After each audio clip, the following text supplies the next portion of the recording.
everybody, welcome back. Continuing our glimpse into the world of Corey Richards' ex-boyfriend that was on the stand yesterday. Wow. I think we'll just start from the beginning of the cross-examination because we're only a couple of minutes in. But first, I just want to share this with you. What the hell is going on here? What is this? What is this? What is it called?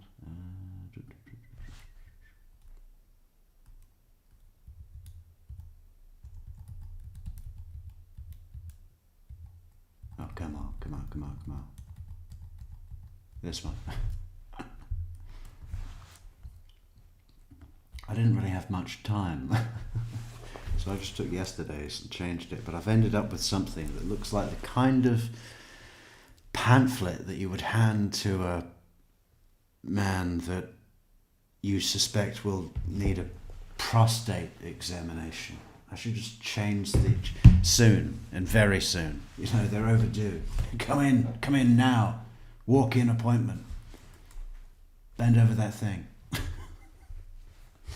We should just change the letters to say, feeling pain? Is there any blood? That'll be in the red letters. Okay, no, it's just weird. Either that or it's like a Scientology, the front cover of a Scientology book or something. Okay, good. Well, that's a good way to start the show.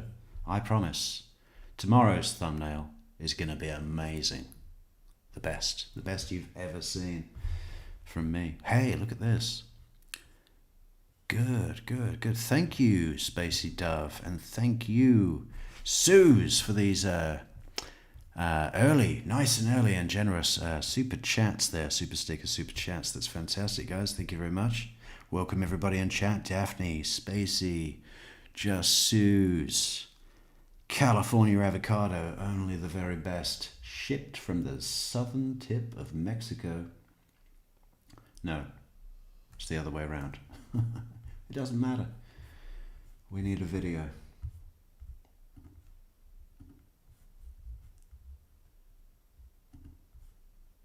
No? Ah, look at that place. Should we have a quick look around again? For anyone who missed it yesterday, this is the resort that Corey and Josh we're going to stay in. And I don't get it. It looks kind of business. It's like a business retreat. Because they're entrepreneurs, obviously. So, yeah.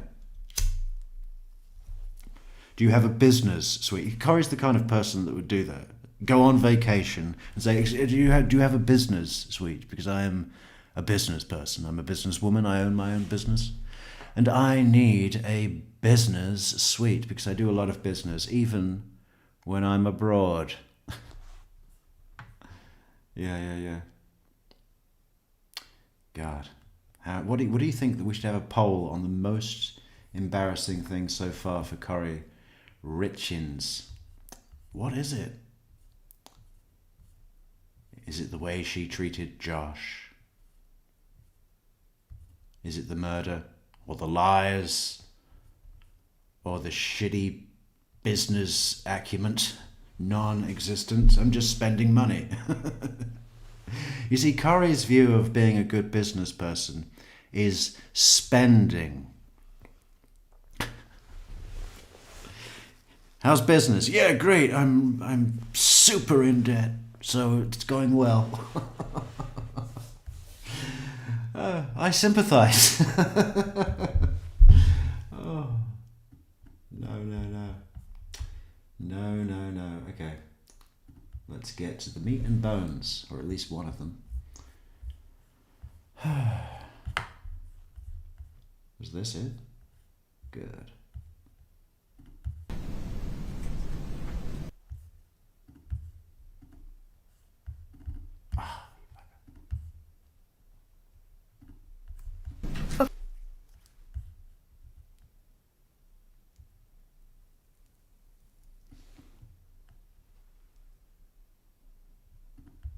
Wasn't that far.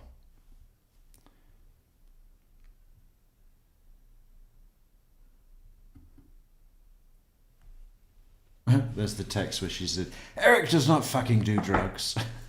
Skip ahead 3 years. He was a complete fentanyl fiend. Every 2 weeks he had to go to Mexico. For any reason, I think she was exhausted emotionally. And I think she was looking for a reason to divert the conversation away from herself, because she does that. She does that about lots of things in every normal life. Oh man, I forgot to share this anywhere. So thank you guys for being hot on the heels. Your heels. That doesn't work. You know, and I think that's what she did.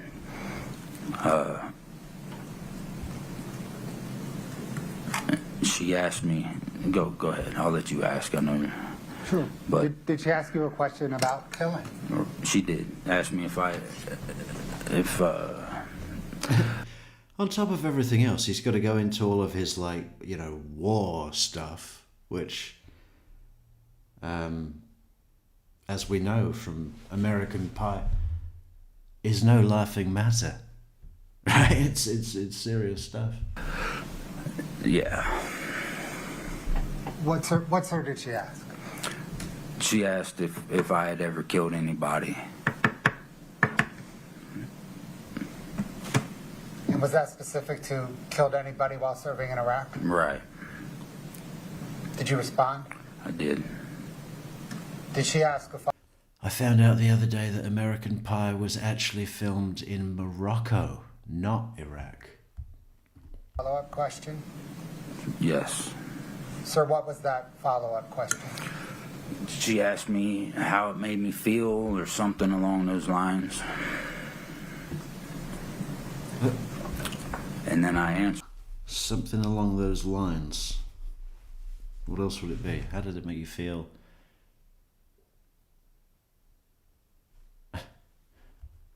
That's pretty much how you would say it, right? There's not really any other option. Her.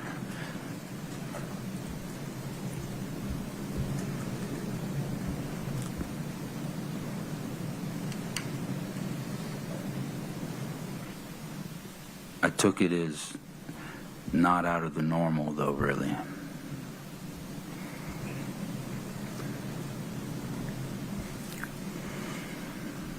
Did you and Corey Richens stay romantically involved after Eric Richens' death? Yes. For how long? You'd have to look at my phones to tell me that. I'm going to guess, bless you, 6 months, maybe 8, 10. And that was just to keep up appearances, you know. I better keep my affair going so it doesn't look like I was only with that guy to try and get him to kill my husband. That's kind of a funny thing, isn't it? Usually when a spouse is having an affair and they kill the other spouse,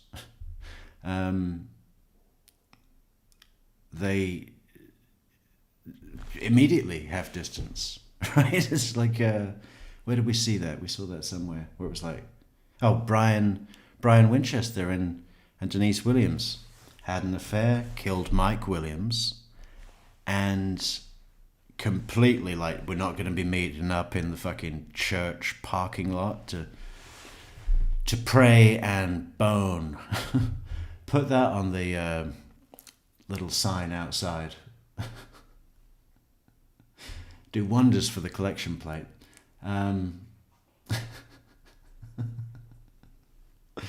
Yeah, you see, Denise Williams was of the mindset where she didn't want to get divorced because divorce was against God's,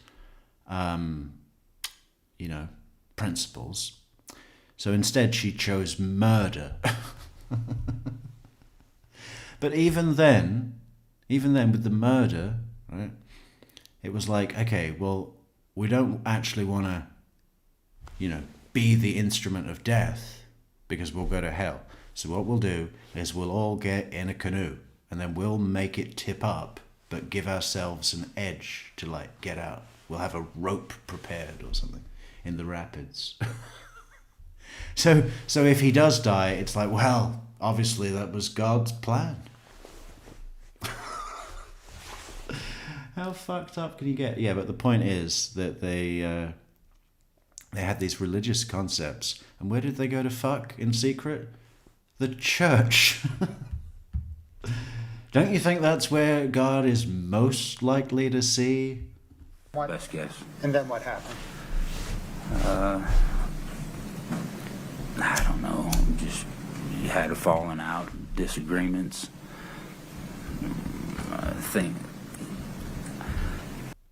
Right, I gotta go and share this video everywhere. So I'll be back in 2 minutes. You know, things changed after Eric passed. I mean, you know, I don't know what to say. Things weren't the same, so I don't know if that led to us parting ways or what. But there was a lot on both of us. You know what I mean? Understand. Yeah. Still is, by the looks of it. Thank you, sir. I don't have any further questions.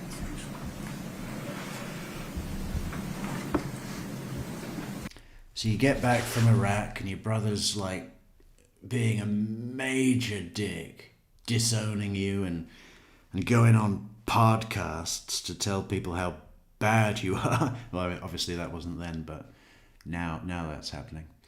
And what do? You move to Utah. And there's a job, IKEA furniture. I'm going to set up IKEA furniture. That comes with instructions. A monkey can do that. So as long as you can lift something up, you're good. It's not what you call, well, some of it you need a fucking pilot's license to do anything with. And it used to be, right? It used to be the whole fucking point of IKEA. Okay, I'll build it myself because that enables IKEA to store, you know, it's more cost effective for them to store their products because they're all flat packed, right? That's the point. And they're supposed to pass the savings on to you, which they used to. Used to be 20 years ago, you could furnish an entire bedsit for like £100. Now, it's more expensive than anywhere else. Why? Because they've got a restaurant that serves Swedish meatballs and fucking salmon gravlax.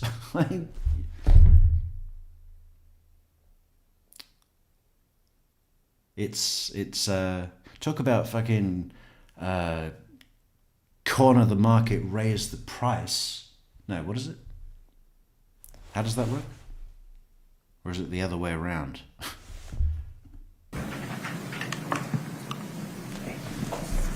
We'll now proceed with cross-examination of Mr. Grossman. Mr. Grossman, you're still under Here we oath. go. Ms. Lewis, please proceed.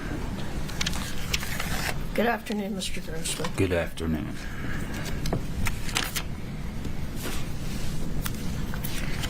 All right. Of course, it's not just the people he killed in Iraq, but he probably saw friends all fucked up, right? All shot up and stuff. So he's got battle scars, and now this. I mean, man, fuck, that's a shit shoot, isn't it? And not just a crazy motherfucker, sick relationship thing, but like this murder that's sort of really in your zone, you know? It's like the girl you're banging murdered her husband. Yeah, that would be pretty weird, wouldn't it? Imagine that.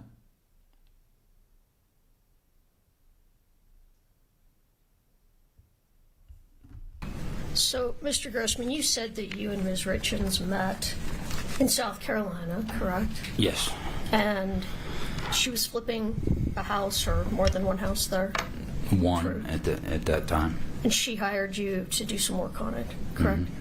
Was that in response to an ad? She hired you? Yeah, IKEA furniture is what it originated as. But, Okay. And you knew each other for quite a few years before your relationship turned romantic. Fair? yes, And you weren't in contact that entire period of time from, was it about 2017 you met or earlier? no, it was earlier than that. I'm no good with dates. That's so- okay, but earlier than 2017. And then you weren't in constant seems to- contact between 2017 and You seem to have no trouble remembering Valentine's Day because you think you can really secure and book in a balloon fiesta. What was all that about yesterday? So we'll get these balloons and we'll blow them up with helium and then send them off into the sunset, and then we'll do the same thing in the sunrise. 2000, when you became romantically involved. No. I think we had maybe 2 or 3 years we didn't speak. All right. I'm guessing here. That's fine. So in 2020, you decide to move out to Utah, correct? Yes. And one of the reasons you moved to Utah was because you were going to work on some houses with Corey, correct? Yes. And you were interested in flipping houses yourself, fair? Yes. And that was something she was going to participate with you. Yeah. Yes. All right. So let's look at. We're going to talk about some of these text messages that the state just pulled up, and I want to ask you some questions about Okay. some of them. The first one, I believe, is State Exhibit 3-1, and this isn't actually a text message, but let's pull that up. And this has been admitted. That is not it. I don't believe. There we go. Thank you. All right. And we publish this while we speak about it. So you said you recognized that as a vacation that Corey had booked for you and Corey. Yes. And she booked this on December 7th, correct? Yes.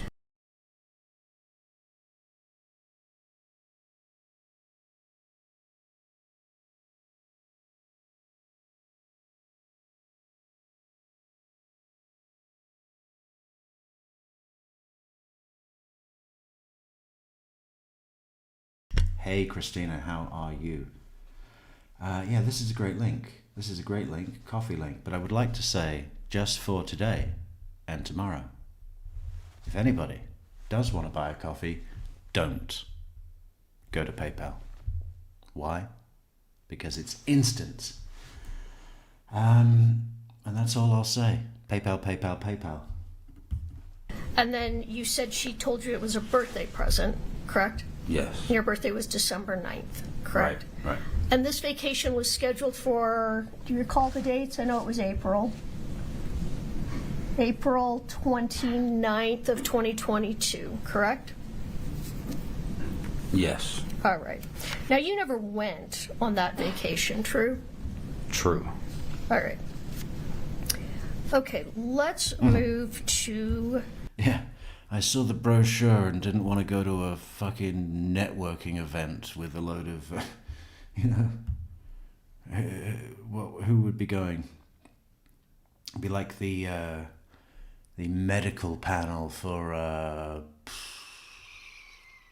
surgeons or something, right? Talking about all the latest scalpels and those other things that they have.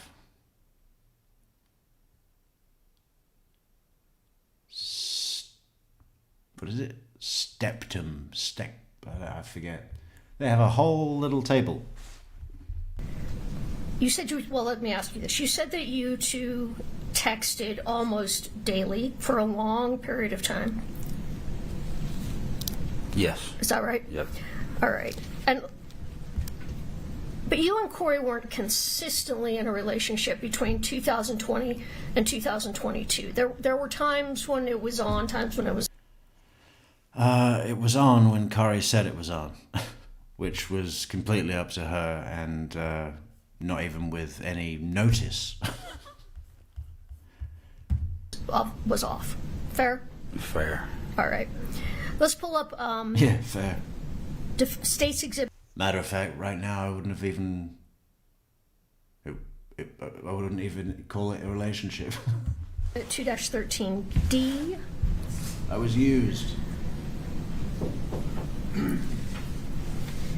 And if we could pull up page 10 of that text, Katie, and blow up the blue bubble, I think. I can't read it at all in here. Okay. So this series of text messages. Okay, what do we have here? I'm not mad about anything, I promise. Saying goodbye, we promised to do in person, and both know it was coming and happening the day it happens.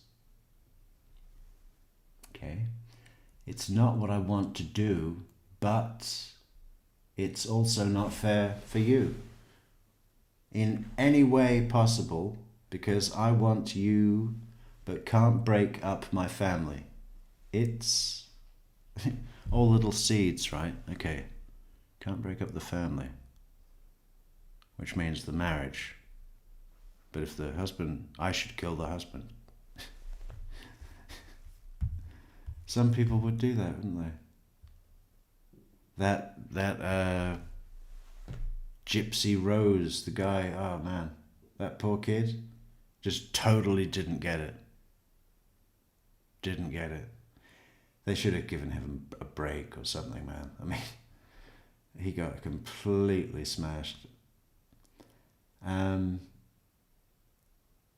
It's having your cake and eating it too. I do just want to love you. I do love you. I love our love too. It's my favorite. Oh.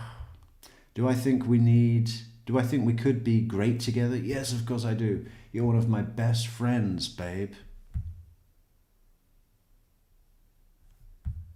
One of my... So, not special. Just took place December 18th of 2021, right? It says on the bottom there. Yes, ma'am. And these messages were part of a conversation discussing. Spacey says, I think someone like Corey feels important with all the attention and lawyers working on her behalf, forgetting why she's really there. Yeah. But the queen of that is Jodi Arias. I mean, Corey's not really enjoying this. Jodi was, I think, for a lot of it. It was like, hey, look, I'm a star. Everybody is paying attention to me, which is exactly what I've always wanted. Oh. Now let me get up there and rattle this prosecutor for 18 days straight. Discussing ending your relationship, correct? I'm gonna need a minute.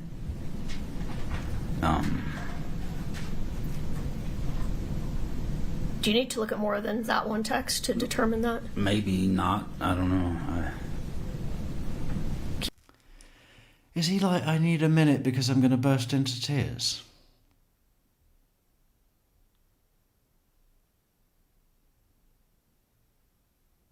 Or is he trying to remember something? Is it this text? This is a totally horrible, bitchy text. Can you maybe show him a couple of texts before that?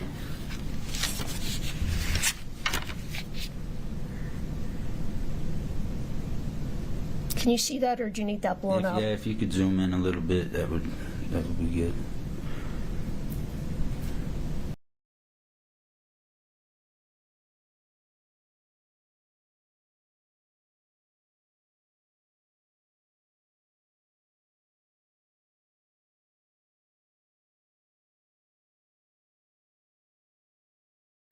We are reading and there's a mute button. It's flashing, which means no good. You will never be chopped-liver to me. Absolutely not true. I had an epiphany of the selfish person I am. That's the only epiphany I had. Maybe you should have another one, Corey. In jail. The day you yelled at me on the phone, you had said I was selfish. Yes, yes, yes. And I was so offended by that. And now I understand why you said that and why I felt so mad. Because it's true. You're right. If we don't end things, I would fall deeper and more in love with you than I already am. This is so incredible. Which is going to be even harder. Okay. All of that is bullshit, right? She's got caught being selfish, knows that she can't deny it anymore, so instead of changing, she's admitting it and then coupling it with this stuff of like, oh, if we don't end things, I would only fall madly more and deeper more in love with you than I already am. Horrible. And because she's putting that there, because he'll take that. He'll say, okay, you can be selfish and I just won't have any needs. I won't expect them to be met. I'll be a statue. That's what she's doing. She's saying, look, yeah. No, I am selfish. Okay, I'll take it. I'll take it doesn't count. Guarantee for the third. Maybe that will be more of a date to remember than just celebrating Christmas and a guarantee. You see? More little breadcrumbs to follow, yeah? Straight into the trap. I know your fingers hurt. I know you're working. I can try and get away tomorrow for a phone call. I think we're going to need it. And he's straight back into it, look. Okay, is this where we're starting? Sure. Okay. If you can just go ahead and scroll. Thank you, Katie. Let me stop there. It says, you need to come see me in person if you're going to say goodbye forever, right? Right. So this series of text was talking about that you may be ending things, correct? If you're going to be mad at me, you need to come and see me and do it in person. If you're going to say goodbye forever because that's what you want, do it in person. Don't bother. Fuck it.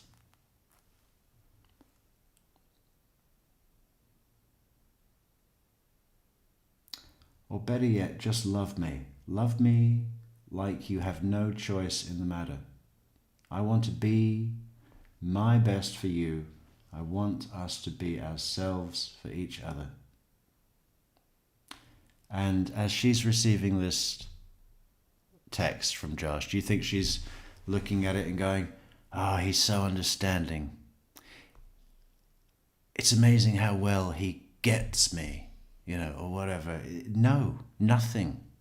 All she's getting when she's reading that is, yep, still got him on the hook. For me to twist and pull and, control and do anything I want. It reinforces her sense of influence or whatever it is. I guess so. All right. I mean, I don't Well, let's just look at it. necessarily remember it, but that's what it sounds like. Unless we were just being tongue-in-cheek, I All don't right. know. Well, let's look at a I didn't read couple. enough Oh, I'm of it. sorry. Did not mean to interrupt you, Josh. No, that's okay. Let's look at a couple more. Maybe pull up Corey's again there, the blue bubble.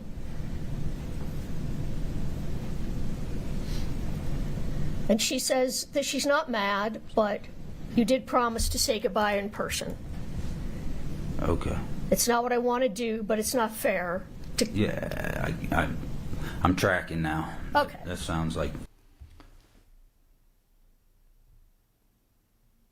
Oh, yeah. Adios to me. So it was late 21, after the vacation was purchased, that there was a discussion about ending the relationship. Fair? Appears that way. Okay. But you didn't end it then. I mean, I don't know, maybe you did briefly, but if you did, you got back together, right? Or you resumed. I know you were never together, but you resumed your relationship. Yes. Okay. Let's look at text State Exhibit 218D that's been admitted. And Katie, could you just get to the... All right. So, Mr. Grossman, this was about, well, first it was about a television show called Dope Sick, right?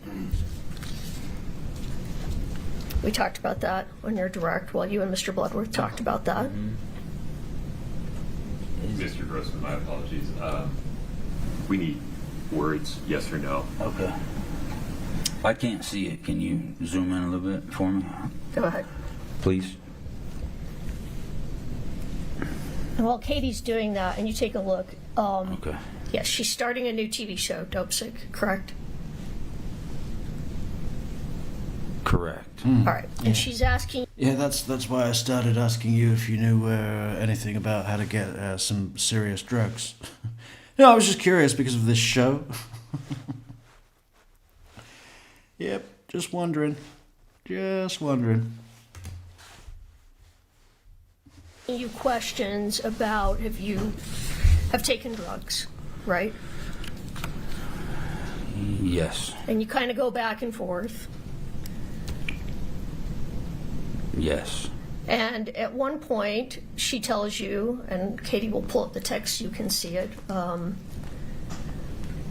that she has a whole cabinet full of all sorts of prescriptions, but it's not her thing, correct? Correct. And then, can you get the painful one?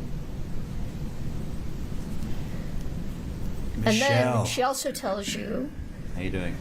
and we'll pull up the text,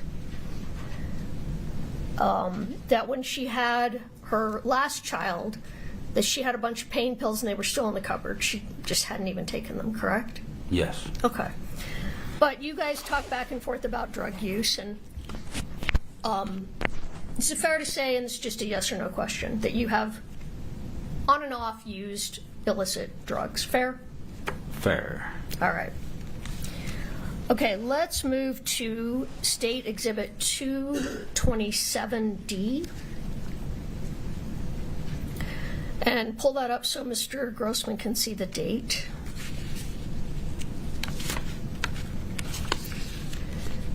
All right, so do you see that these texts were on Valentine's Day 2022? Yes, ma'am. And you said you recognized them as texts between you and Corey. But do you recall specifically anything about that day, that Valentine's Day 2022? I've tried to remember. I don't even know where we were, what we did that day. I don't think it was able to be extracted, or because I figured my GPS would have been able to clue me in, but I don't Okay. know. So you don't even though the texts say you met up, you don't even remember if you met up? I mean, If the text, Wendy Lewis, she's got some real smooth moves, man. We'll be going over so much. We'll probably be doing this for the next 3 years. This one trial. let me rephrase say that. that we met up, I assume we met up, unless And- the text say that hey, change of plans. I would agree with you. The texts do say that. I'm just asking you if you have a memory of it, of the actual meetup. Not necessarily, no. Okay. So there wasn't anything about that day that Corey did or said that caused that particular day, July 14th, 2022, to stand out in your memory, fair? Well,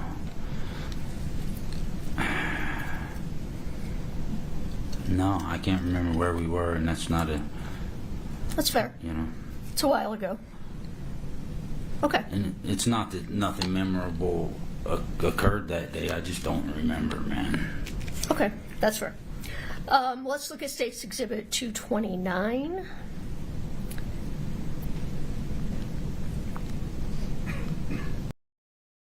Even in this situation, he is apologizing to Corey. It's not that nothing memorable didn't happen, I just don't know when it was. There was no need to say that to the lawyer. He's... And I believe it's the second and third page of those texts. So this is the next day, July 15th, 2022, and you maybe blow that up for Mr. Grossman. Is this page 2? Mm-hmm. All right, let's go to page 3.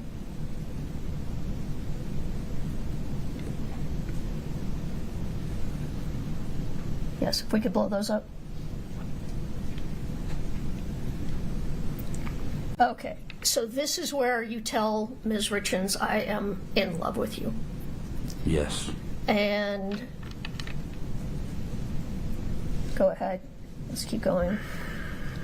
And she responds to you like you're actually in love with me. We're not just love each other like friends or an affair, you're in love with me, correct? Right.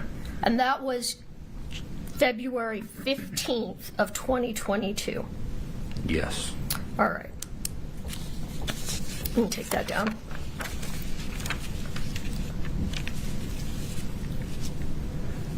Okay, I want to move to March of 2022. If we could pull up State's Exhibit 2-32D. I think it's page 3. And Corey's text there, I can't see unless you blow it up. Okay, so this is the text, and this is on February 23rd, 2022. Do you see that at the bottom? Yes. And she's talking to you about the property that has ended up being called the Midway Mansion, right? Yes. And that she has a dream that you could, and actually I think she describes it in the text before, if you can go to that. She has a dream about you two living in the mansion, and that she could be divorced and you could live there and just have a farm and a number of things.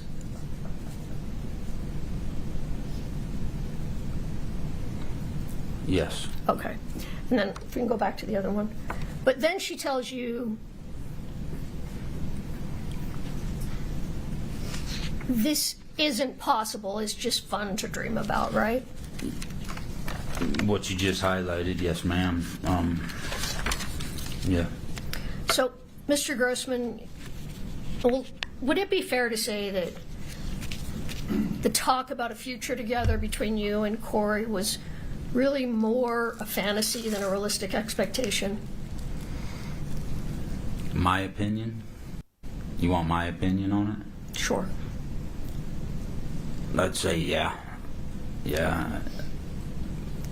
More of something that maybe I thought I wanted, but didn't necessarily, like I couldn't picture it in the future, you know. I don't know if that answers your question. It does answer my question. Yeah, because of her behavior. Okay, let's move on to 2-36D, State's Exhibit. And maybe we could blow this up and go through it a little bit. So these texts were on March 2nd, 2022, 2 days before Eric Richens' death, right? Or a day before. Yeah, about a day and a half, right? Because he died early morning, 2022, or March 4th. Okay, we can scroll a little bit. A little farther. Now, in these texts, Ms. Richens is telling you that she's going to be closing on the property in Midway. Is that right?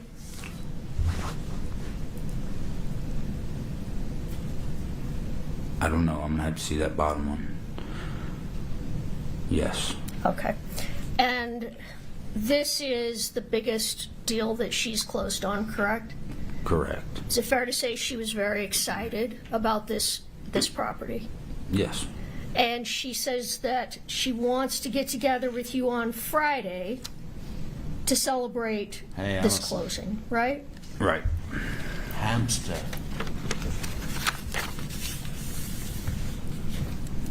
And what was your plan on Friday to get together to celebrate? We were supposed to. We were supposed to meet sometime mid-morning for brunch. Brunch and mimosas was the plan. Okay. Can we pull up states? Brunch in mimosas, huh? Let's have a look at that. I think it's still there, maybe.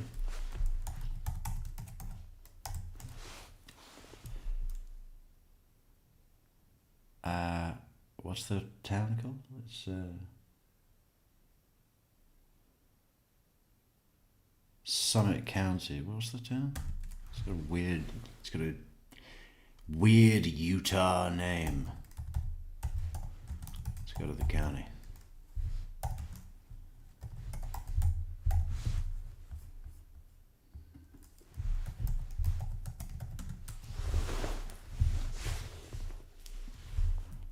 Yeah, Park City. That's not the one I was thinking of. It's got a 3.9 star rating by the reviewers. Okay, so where is it? Mimosa.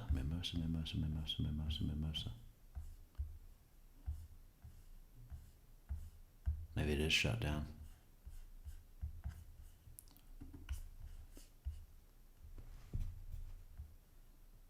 Hang on.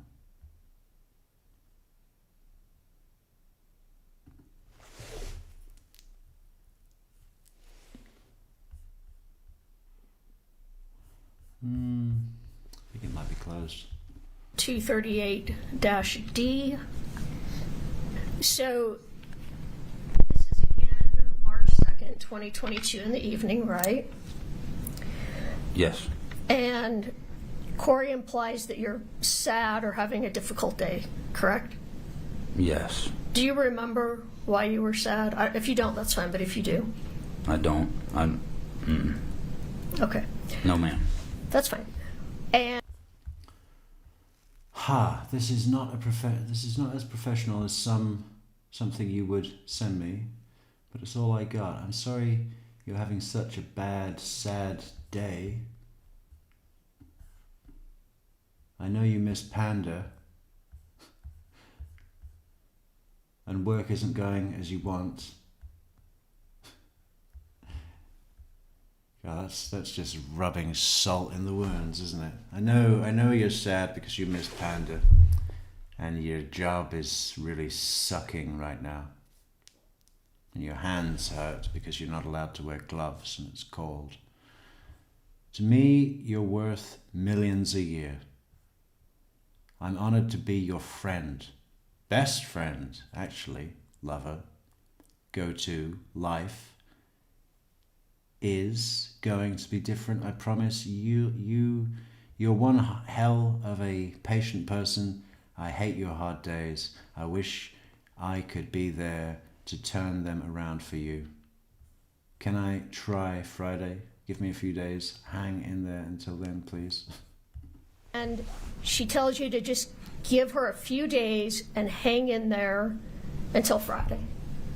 You see, the initial issue was that she would be absent for days and days.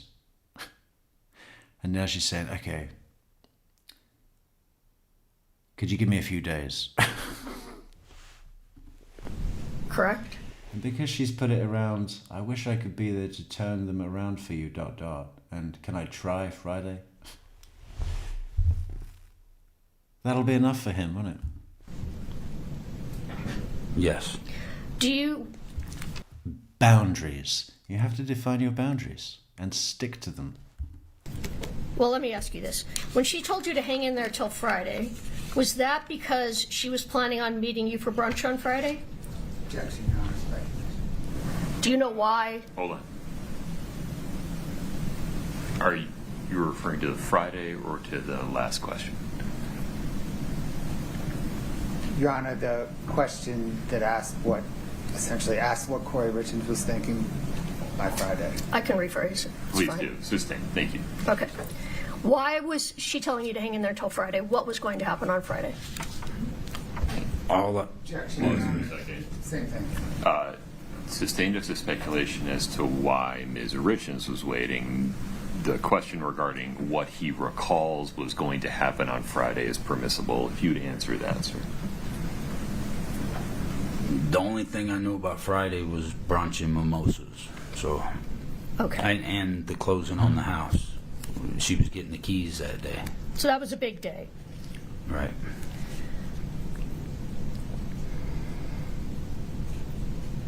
Did she ever tell you that you were going to be together on Friday permanently? Objection, Your Honor. It's. I think he can say yes or no. We're not asking what Ms. Richens said specifically. It's very specific in that question, sustained. All right, let me ask it this way. Did you ever have the impression that come Friday, the two of you were going to be together forever? Objection, Your Honor. Foundation on how he would get an impression. I'm going to overrule that one. Go ahead, sir. No. Did you ever have any impression that as of Friday, Eric Richens would be out of the picture? No. All right.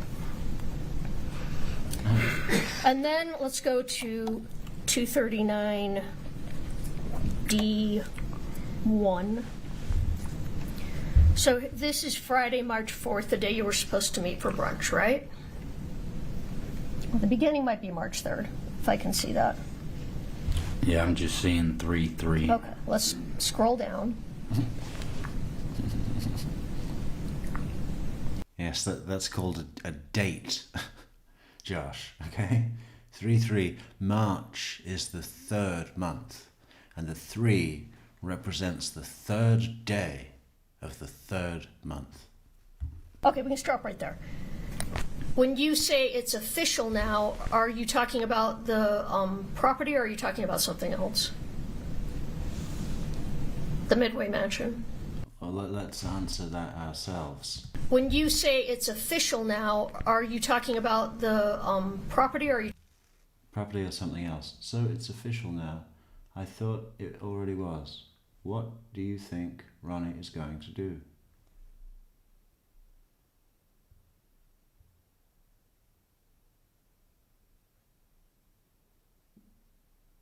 Well, it's about the house, isn't it? Are you talking about something else?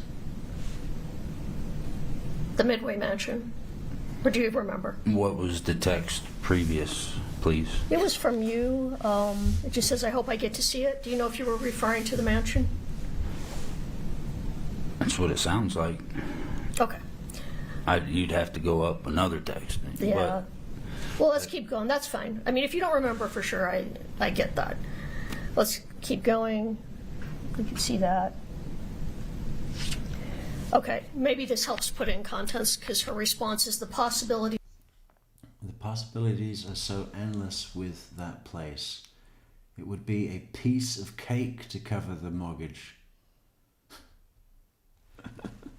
Yeah, all we have to do is borrow. We can't lose. I would never ever worry about that. I would love to run that as a business. How amazing. Someone's going to kill it with that. Well, he has me working on his resume tonight.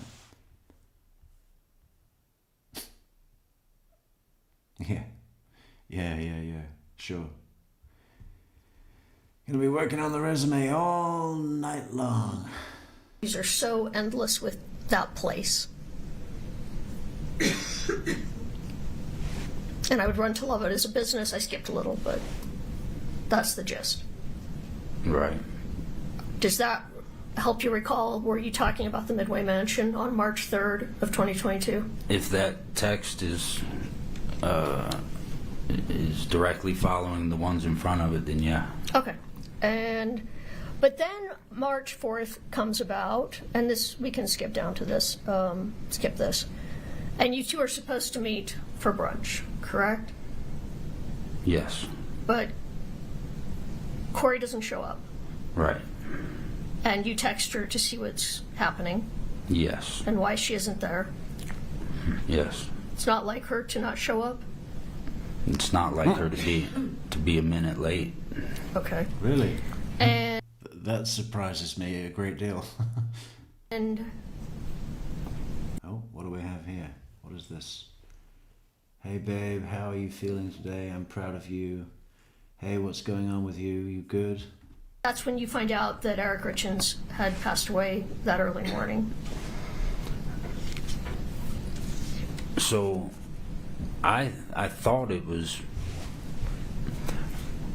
my recollection, when she says brunch, I'm thinking 10 o'clock sharp, right? Okay.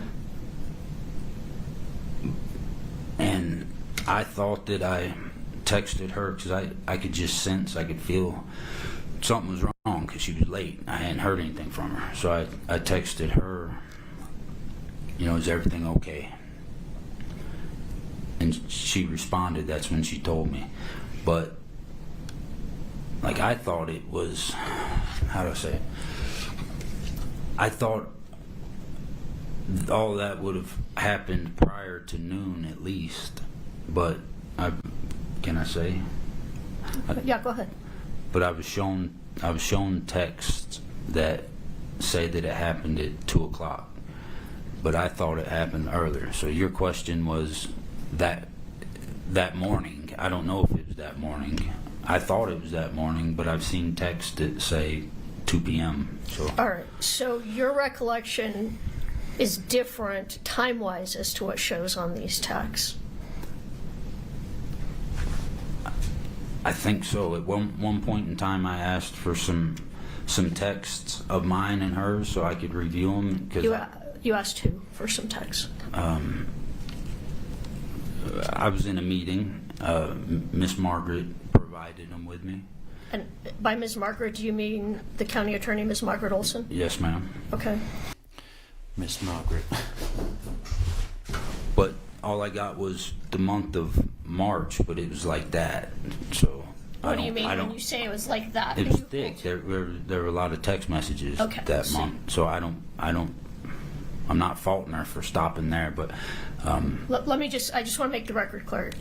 You said you held your thumb and finger together about an inch, so you got about an inch worth of pages of text. right. Okay. And they were just for the month of March, and because I was trying to figure out what happened too, Okay. So I'm going through them, and the timelines on them, I'm not saying this is the case, but to me they appeared off by several hours. Like my text, something that I thought I sent at 11 a.m. would be... That's UTC time code. Unix. January 1st, midnight, 1970. Greenwich Mean Time. It's always like that. It's 6 hours different. No, 7 hours for... He said 7, didn't he? It would be. Eastern, 5, Central, Mountain. Yeah. Did no one tell him that? Because I was trying to figure out what happened too, Okay. So I'm going through them, and the timelines on them, I'm not saying this is the case, but to me they appeared off by several hours. Like my text, something that I thought I sent at 11 a.m. would be 4 p.m. or whatever the case was. Well, it would be 6 p.m. You know, because that's the time in London.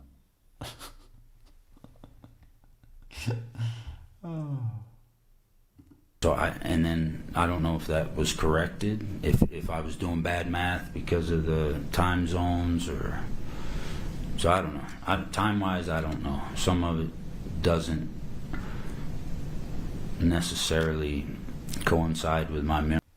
I mean, he must have said this to someone else. Could they not have just said, listen, the times are all off by 7 hours exactly? Because the way Cellbrite works is it doesn't show you the time of your location. It goes on a universally agreed upon time, which is a big long number of every second that has passed since January 1st, midnight, 1970. Cool, isn't it? Memory, but I don't. But it might be corrected. I don't know. When you say it might be corrected, what are you talking about? Just that, like that one text, for instance, because I remember very clearly where I was at, which direction I was facing when I was told that he had passed. And I just remember it not being as late as what it says on the screen. I don't know. Maybe I'm completely off, but that's my memory of it. So you had wondered if what the time is on these texts is incorrect. Right. All right. By several hours. And you noticed this in a lot of texts? Or just these All ones of them. this day?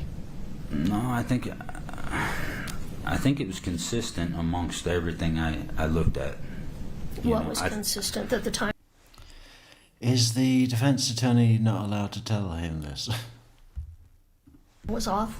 That everything was just pushed forward. You know better than I do. I don't know what they call the time difference. You got a +8 and all this Yes, nonsense. the I don't know. meridian So time. I turned to Alex because he's our phone guy. But yes, I do know what you're referring to. That sometimes on the phone is 7 or 8 hours ahead of when it actually happened, right? Right. Is that what you were referring to? yes. So you were just wondering why the times didn't seem to comport. Right. Okay. All right, that's fair. I'm stunned that no one told it. Obviously, the prosecution has prepared him somewhat. At least met with him. Did he not bring it up to them? It sounds like it's been bothering him for a while. And it's such an easy thing to answer. But let me ask you this. Was it March 4th that you found out that Mr. Richens had passed? March 4th of Yes. 2022? Yes. All right. Were you surprised by that information? Yes. Yep. So you didn't meet up with Corey as planned on March 4th, correct? Correct. And you didn't see Corey for a couple of weeks, approximately, give or take. Yeah, I would guess 10 days to 2 weeks, something like that. Okay. I'm going to come back to that in just a moment, but can we quickly look at State's Exhibit 253D? Where, do you know which one I'm looking for? Since you read my mind, Katie.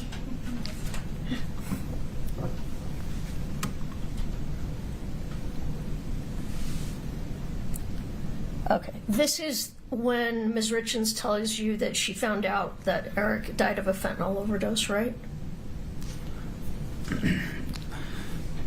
You're gonna have to let me read it, but in my mind, Well, go ahead and look at, yeah, right there where it's highlighted. you know, I didn't know what fentanyl was then, so I don't know if that's why it didn't stick, but I remember I mean, I can go through and read all this if you want me to. No, I just want to know if this is the text where she told you. I mean, you don't have to know what fentanyl is. Is this the text? It's written right there. All Yes, right. ma'am. I just wanted you to confirm for the jury what the date of that text was. 4:15. April 15th of 2022. Yes. All right. Now let's go on to when you met with Ms. Richens a couple of weeks later and you drove up into the Uintas. You with me? Yes. All Sorry. right. And you just testified about a conversation that you had with her at that time, Yes. right? And you told, well, let me back up. You were interviewed by, I don't know if it was by the prosecution or by their investigator in about the spring of 2023 about this case. Is that right? It was warm outside. I don't remember. Was it shortly after Corey was arrested? I think, yeah. Okay. And that's when you told them about this conversation, right? No. When did you tell them about the conversation? Let me ask this question. You're the one that told them about this conversation. That information came from you, correct? Yes. Why did you tell them about this conversation?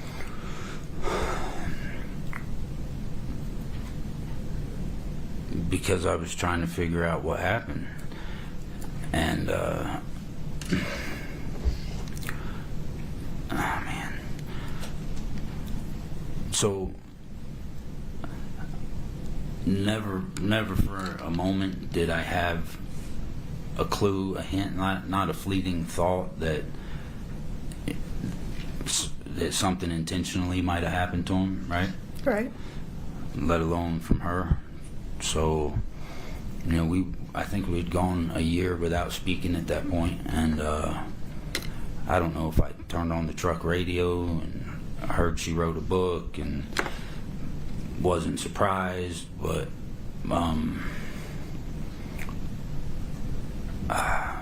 then I started. I listened to the interview she gave about her book, and then maybe I did some research on my phone and saw that she had just been arrested, or either she just got arrested, I don't know, days later, a week later. Okay. And then do you recall who you met with when you talked about this conversation? After I found that out, I was overwhelmed with, guilt, sorrow over my wrongdoings, infidelity. And, Okay. And that's when I called. I was trying to get a hold of Eric's sister to tell her I don't think she was home. I spoke with her husband instead. Told him what I told him, and he told me, I forget the guy's name, but he said, I think there's somebody that would like to talk to you, and it was the Richens family private investigator. I think I called him immediately after I hung up, spoke with him. I don't recall the ins and outs of the conversation, but he told me that Corey had done it, that she was guilty. He couldn't tell me why, but she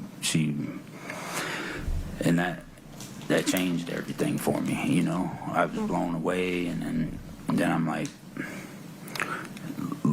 looking at everything in our past with a different set of goggles on, through different lenses, and I was trying to figure out if she did it and I could help. That's what I was going to do, and that's some. Help who? Help the Richens or help Corey get away? Sometime after that, it wasn't the first time I met with the investigator. I think it was the second time or something. It dawned on me, oh man, what about that one time she asked me this? What about the time she said that? Okay, And so let me just stop you just for a minute so I can ask a couple of questions. So Investigator Gabler, the family's detective, just told you she's definitely guilty. I don't know if he used the word definitely, but said that. She did it. Right. All right. So then you started thinking back with 20/20 hindsight about conversations. Right. which led you to think of the conversation in the Uintas, fair? Yes. All right.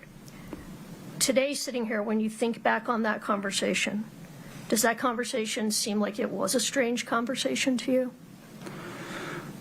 Man, I can't tell one way from the other anymore. I've been confused for years, you know? This conversation was about more than just what?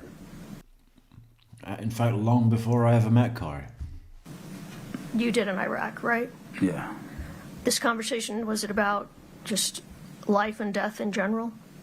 Yeah, it was about that. It was about lots of things. It was about the boys. It was about shooting a bow. It was about God. It was about supernatural stuff. And at the time you were having the conversation, did it seem like a strange conversation back at the time it happened? Corey's the sort of, well, do you believe in spirits? I think spirits are here with us now. At the time it happened, her and I just experienced supernatural things. So no.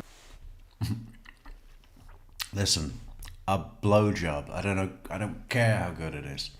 It's not supernatural. There was nothing that was surprising at that. The talk was not surprising. So it was in context with things that were going on and that you were talking about at that time? Yeah. Okay. Do you know why you were talking about bow hunting? Why was that part of this? It seems a little different than the rest of the conversation. She was talking about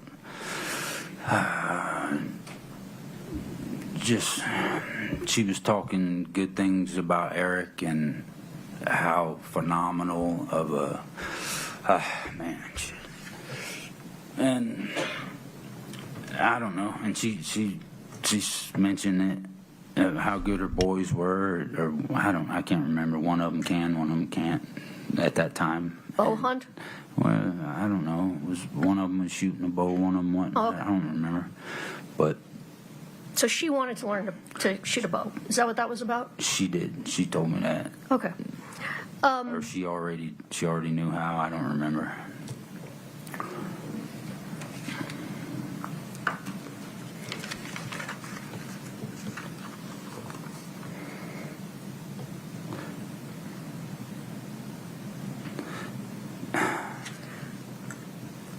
When you and Corey were together, were you aware that Eric had an affair also? I was told that. All right. That was a good answer. You'd mentioned during direct that you did work for Corey here in Well, she Utah, said. and that sometimes she would just pay you in lump sums. Do you recall that? Yes. Do you recall a lump sum she paid you in the amount of $25,000 after Eric died? I remember that lump sum. My timeline's pretty foggy, though. Okay. I feel like it was after he passed, yes. Okay. And was that for a house that you flipped together that she felt she owed you money on? Yeah, I think Is that what you thought it was anyway? that was, if not all of it, that was definitely a large part of it. I mean, I don't know. Yes. You were aware that Corey got a life insurance policy, right? Yeah, she Okay. texted me one time. I believe she texted me. She just found out and sent a text like, look at this kind of thing. And what was her reaction about receiving that life insurance? I don't know. It was through texts, I believe. Well, And she just seemed like surprised. Like it was unexpected. it was unexpected she was going to get that policy, is what your impression was of her demeanor. Yes. I'm sitting here right now. I mean, it's in the text messages, though. Okay. Would it be fair to say that Corey was protective of Eric and his reputation? Yes. So after Eric passed away, did Corey see you as often as before he passed away? Less. Quite a bit less. No. I mean, immediately thereafter, we didn't see each other at all for a little span of time, and then, no, I think she was doing things with other people, grieving, whatever she was doing. So, Did she appear to change after he died? yes. She started How smiling. so? Like, yeah, I mean, Well, I was think hoping you could tell me Yeah. how you thought she was. I was just gonna say that, yeah. Did she at all change after he died? And he says, yes. How so?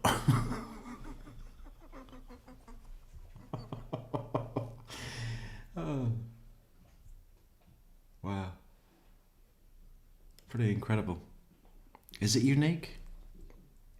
I was thinking that it was amazing that this guy, who looks like he's just about to fucking clock tower his way to Columbine in Daryl Brooks' red Ford Escape via a few Christmas parades. You know, he's gonna blow. He's a time bomb. And everyone can see that. The judge can see that. He's been on the stand for 2 hours, breaking into pieces. And at the end of him doing his end of the deal, the judge just says, okay, you're free to leave. Enjoy the rest of your day. Don't you think someone should be waiting outside just to check his state of mind? This guy is a danger to himself. He's a danger to the public. Right? Who knows what he's going to do? He's about to pop. Someone should be out there to just see if there's anything that they can do. A pamphlet, a leaflet for, I mean, there's got to be something, right? There's got to be some kind of support group that's free. But no, just, there's the door. Just gone. Loose into the community. To do what? God knows what.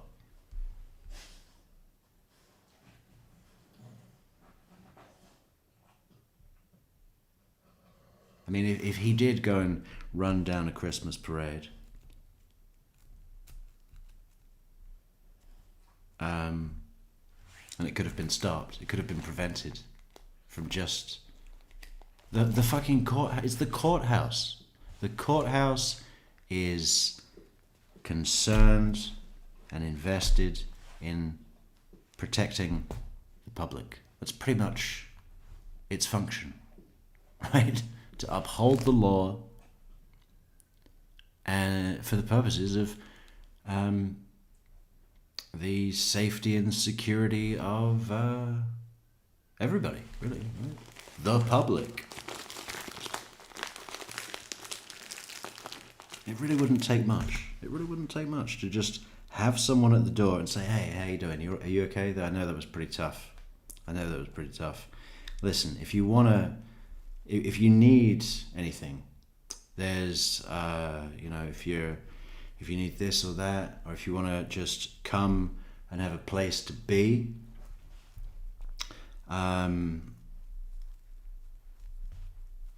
with other people, I'm sure there's a mutual group. Because what does he do? What does he do all day? He's not working.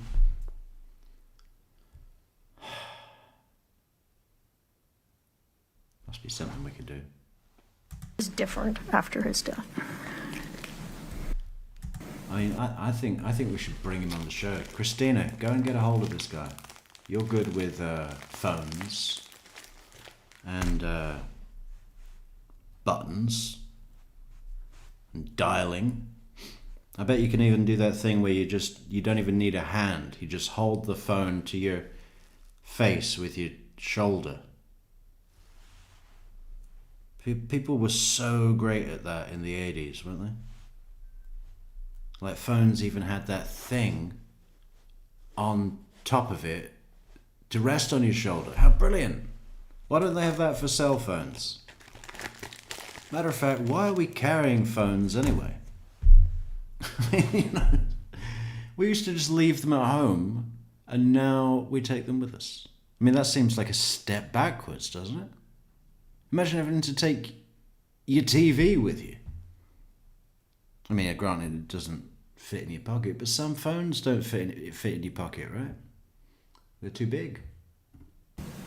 I would just say in the normal ways that anybody would be different after something of that magnitude. I mean, the effect it has on her children and how she's got to handle that. You know, you can't go from that to talking to me on... Hey, Josh, didn't you hear, man? That's been taken care of. There's this great book that teaches them about loss and assures them that their ghost dead dad, will be following them wherever they go. the phone and be the same, I don't assume. Did she come across as happy that Eric was gone? No. Did she come across as grieving or sad? Yeah, but I didn't see her in that window directly thereafter, but when I saw her, I think it was more sporadic Okay. than usual, but yeah, there were times where, you know, she was bent out of shape in front of me. All right. And you said you couldn't remember how long you continued to see each other after Eric passed away, but does 3 or 4 months sound close? I don't know, because it was so sporadic. It was like a chunk here, a chunk Okay. there, but I thought it was longer. I thought it was 6 to 10. All right. I don't know. Okay, that's fair. But then, You thought 6 to 10 rather than 3 or 4? Well, why not 18? 3 months? I thought it was 60 months.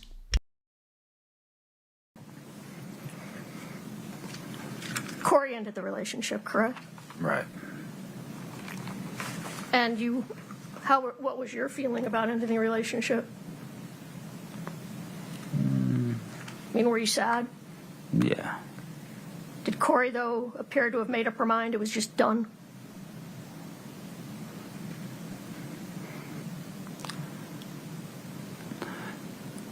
I don't know. I think she liked me.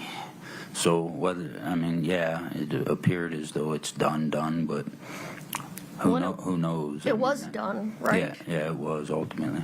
I mean, Yeah, she didn't give you any closure, did she? No, not at all. She left that open. She said, I'm not going to be back for a while because you bore me. But if I choose to at a later stage, I will. I'll just show up. after that, you stopped seeing each other, Yeah. correct? And did you? This is the first time I've seen her since that day. So Which was either late 2022 or early 23. You don't remember for sure. I don't know. It was Well, it sounds like probably in 2022. cold outside, so it was late. It gets cold every year. He's trying to work out what year it was, and he's like, well, it was cold outside. It's like, buddy, every year has cold days and hot days. What year was that? Let me think. Well, it was cold. It was the end of that year. That's when it was, or the very beginning of the next. Did My- you exchange more text messages after that, or was that it? Not that I can recall. I don't know. I don't have anything further. Sir, when you and Corey Richens were in the Uintas 10 to 14 days after Eric's died, we were talking about a lot of things, right? Yes, primarily that, because I hadn't even spoken to her hardly, so I was trying to see how she felt, you know what I mean? And when you were talking about Eric and bow hunting and the boys, part of what you were talking about was what a phenomenal father he was, right? Yes. Thank you. Anything further, Ms. Lewis?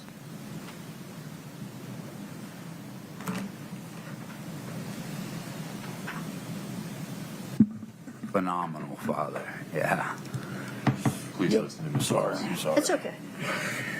Did Corey give you an impression about how she felt that the boys had lost their phenomenal father?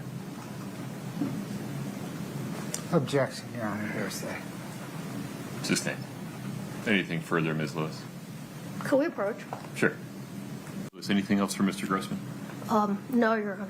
Okay. Counsel, may we release this witness? Yes, Your Honor. Yes, Your Honor. Sir, you are free to go. Thanks, sorry. Thank you for your patience. All right. Please watch your step.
Good morning, sir.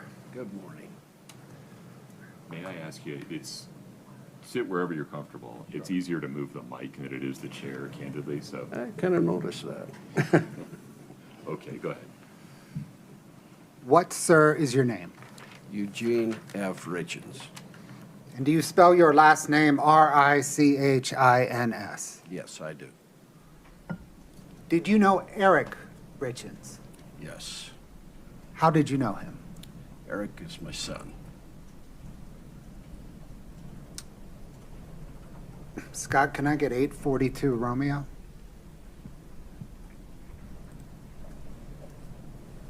Just in terms of event.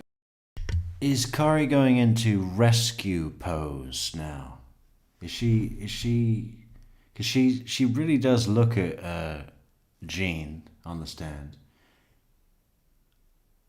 And at first I thought maybe she felt shame because she's watching an older man who has lost all sense of completion from his life forever. He will have happy days, but it will all be different, you know. I thought she might feel guilty about that, but no, I think she's like doing this super innocent, sweet child pose, right?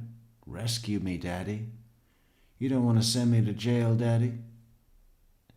Eric loved me. He wouldn't want you to do this, Daddy. Tell the judge, Daddy. Can I live with you, Daddy? Do you want to show it to him first and then publish? Your Honor, I think if perhaps we could show it to everybody but the jury.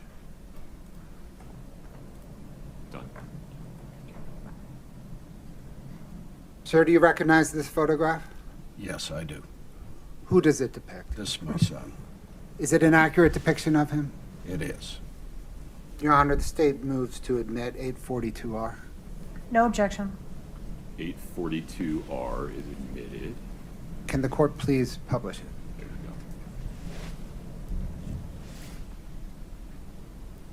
go. Sir, how old was Eric when he died? He was 39. Do you know Corey Richens? I do. How do you know her? She was the wife of my son. Do you see her here today? I do. Can you please point out where and describe her? Right here with a black blazer on.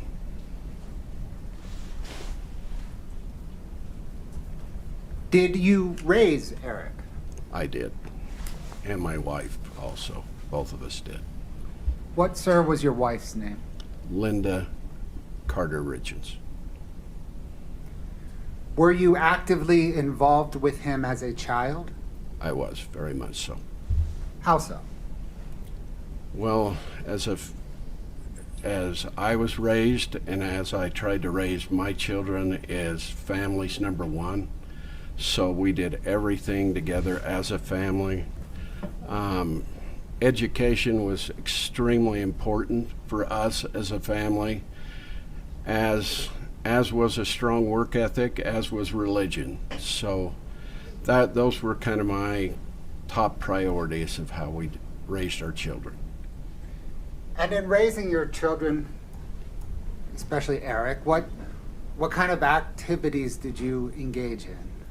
Eric was very, very into the outdoors, very athletic young man. He was also a very, very good student, very smart young man. We did a lot of things. I have a cattle operation, a cattle ranch that he helped with constantly from the time all the kids were extremely young.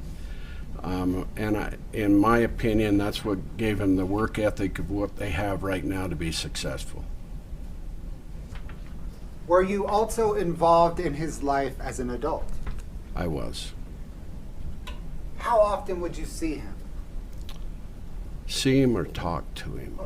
But both, actually, if you could take them in turn, please. You bet. I'd see him at least once, twice, 3 times a week. I'd talk to him every day on the phone. And where would you generally see him? Ball games, one of the kids' ball games at the ranch, basically all over the place. What was Eric's personality? Eric had a very, very fun-loving personality. He had a very likable personality. He loved people, and people loved him. You mentioned that you raised him to have a strong work ethic, to be grounded in family, and to do well in school. Did you see those qualities in him as an adult? I did. I was very, very proud of him. Wow. Did you get to interact with, or I guess observe Eric interact with his 3 boys? I did, constantly. Can you give us some examples, please? Eric was their coach, but their father, but most important was their very, very best friend. He coached soccer. We both coached basketball. We both coached baseball with him. So we were constantly involved in all their activities. Did he bring the boys to your ranch? Constantly, yes. They were, the oldest one loves to rope, so that was his thing in life, and liked to rope, and the other ones loved to just ride 4-wheelers or whatever it may be. Was Eric a good father? Eric was an excellent father.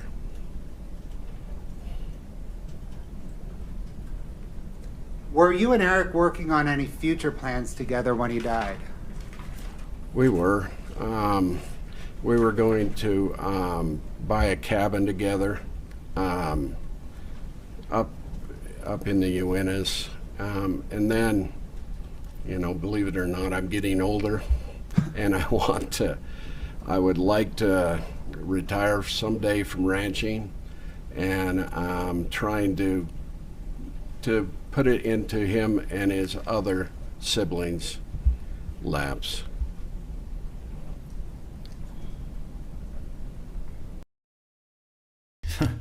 And now it doesn't even matter because he was taken. Did there come a time in the early morning of March the 4th, 2022, when you received a phone call about Eric? I did, yes. Who called you? Corey did. What did she tell you? She said that Eric wasn't breathing. Where, sir, were you when you received that call? I was at my home, Is that the ranch? yes. Is it in Hennifer? It is. What did you do next? I got over there as quickly as I could.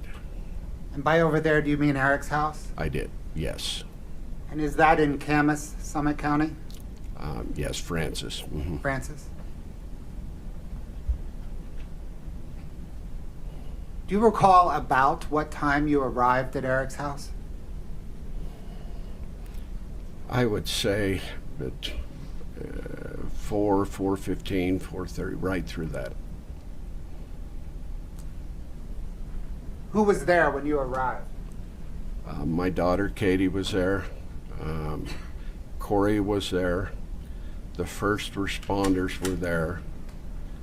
Corey's mother Lisa was there. My son-in-law Clint was there. And my two granddaughters were there. As the three boys were there.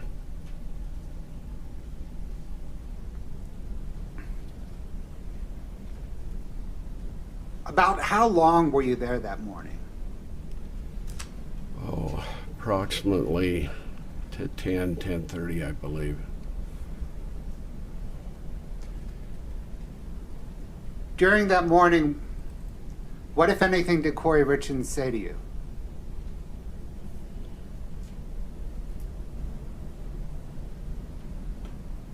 You know, I don't recall her saying much of anything to me. Did she? When I came in and my daughter Katie told me that Eric was gone, they helped me onto the couch, and I don't ever recall of even talking to Corey, to be quite honest with you.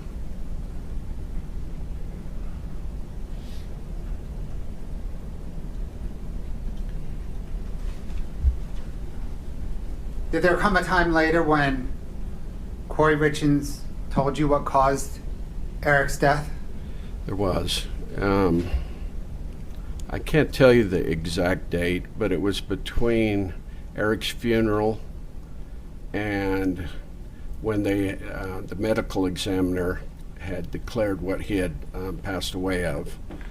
And she called me and said that she had just talked to the medical examiner, and they had determined that he died of the same thing Linda did, and COVID. And Linda was your wife, right? Linda was my wife, yes. What, sir, caused your wife's death? She had an issue with fungus in her lungs. What, if anything, struck you about Corey Richards telling you that Eric died of the same thing that his mother did? Well, right after I finished talking with Corey, I called my daughter, Katie, who in turn called the medical examiner, and they had never received a call from Corey. Your Honor. We're going to admit this answer only for the effect that it had upon Mr. Richards to explain what he did or didn't do next. You cannot consider it for the truth of what he's about to say. Please, sir, continue. help me again. Sure. Where were we? What, if anything, struck you about Corey Richens telling you that Eric died of the same thing that Linda died of? Well, as I said, I called my daughter Katie. Katie in turn called the medical examiner, and they had never received a call from Corey. They had not even released the results from it yet. Renew the objection and move to strike, Your Honor. Same instruction. That answer only explains what comes next in terms of what Gene did or didn't do. May I call you Gene? I'm so sorry. Absolutely. Okay. Please. Not for the truth Absolutely. of whether those things that he just described actually happened.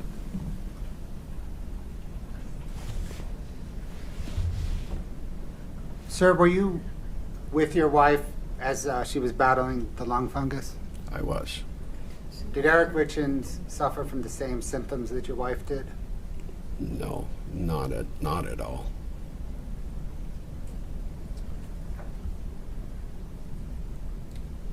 Sir, I need to take care of some business now regarding some handwriting samples, okay? Okay.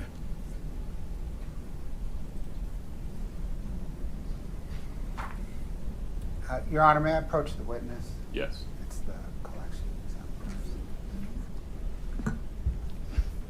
Your Honor, I'm handing the witness Exhibit 8-49, which is a collection of handwriting exemplars.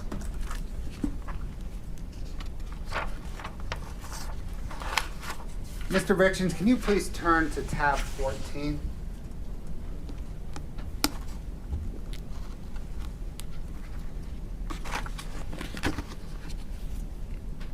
Okay.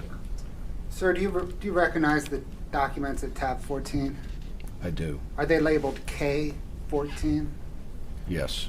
Mm-hmm. Are they receipts from Weller Recreation Center? Yes, Did you pick up those receipts from Weller Recreation Center? I did. Did you then hand those receipts to your daughter, Katie Richens Benson? I'm sure I did. Yes. Thank you. Can I retrieve that?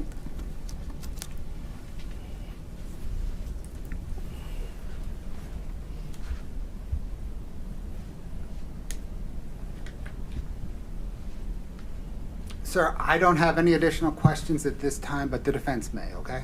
Okay. Thank you.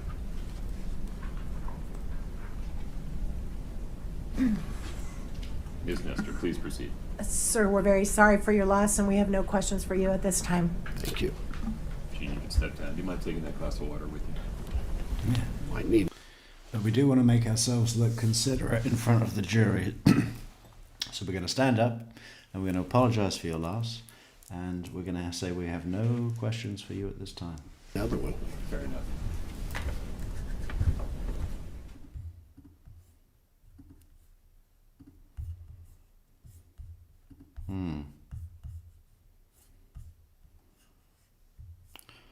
So you know who's next. Katie.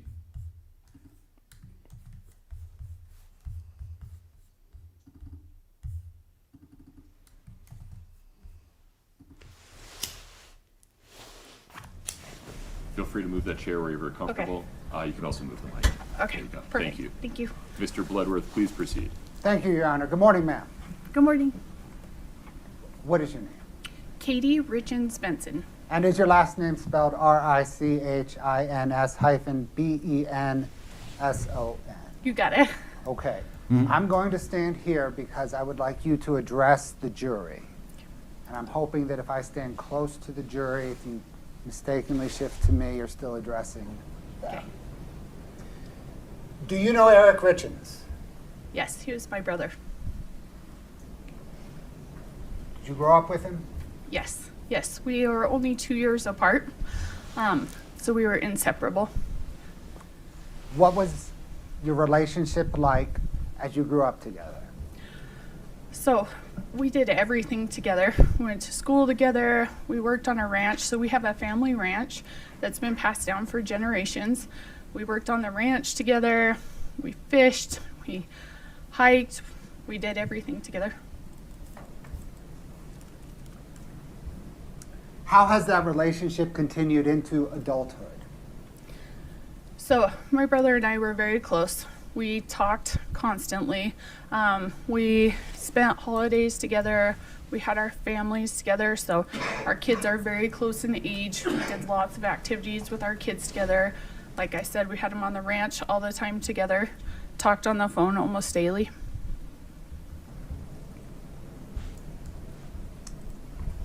What was Eric's personality like as an adult? Eric was one of the most likable people. I'm sorry, guys. Okay. There are tissues if you'd like. Okay. So, he was one of. I mean, this is huge.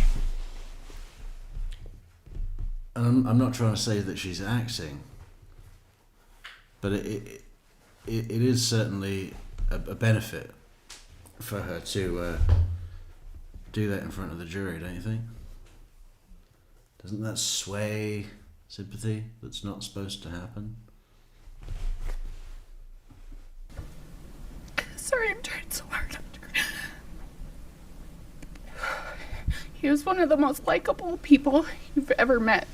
So Eric was the kind of person that loved everyone. It did not matter who you were, where you came from, where he met you. Everyone thought they were his best friend. If you talked to him, they just said, I'm Eric's best friend, because that's the way Eric made you feel. He was upbeat. He was positive. He literally would give a stranger he met on the side of the road his jacket, anything to help anyone out. That's the kind of person. His jacket? I thought it was supposed to be the shirt off your back. I was thinking about that the other day. Has anybody ever done that? I mean, imagine you're walking somewhere tomorrow and suddenly there's this stranger coming up to you, taking their shirt off and trying to hand it to you. You'd call the police, wouldn't you?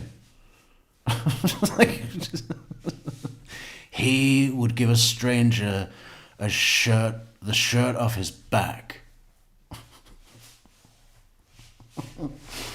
Yeah, fucking troublemaker. Person he was. What did he like to do?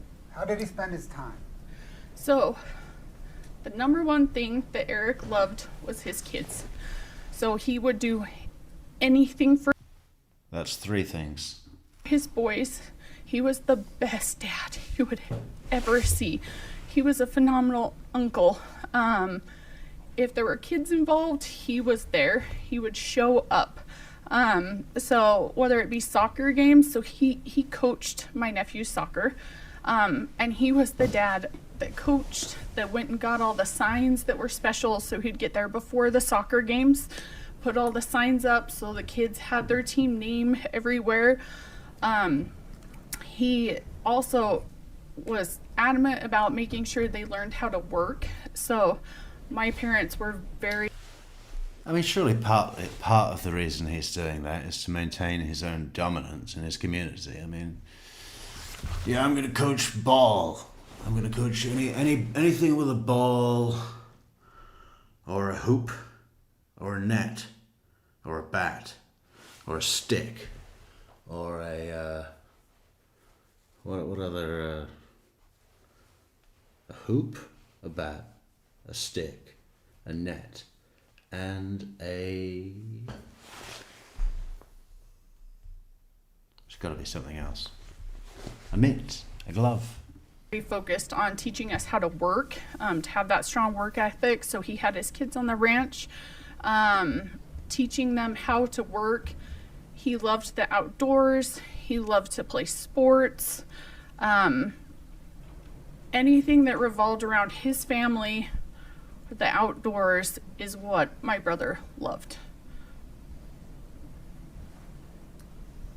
Did he plan for his children's future? Yes. So there's not a waking moment that my brother was not focused on his kids. So he had money set aside every single month to go into a fund so that by the time the kids got to college, they could pay for their college and hopefully have some left over for like a down payment on a house or something like that. He had every aspect planned.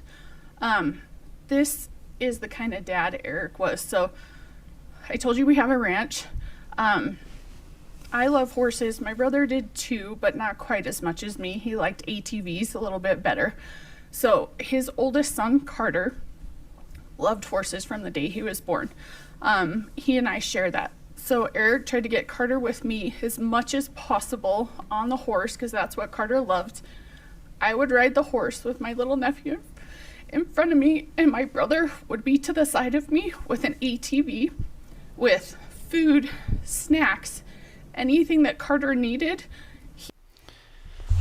That would have been better for Donna, wouldn't it? An ATV is going to be about 5. Because Charlie was already buying a go-kart.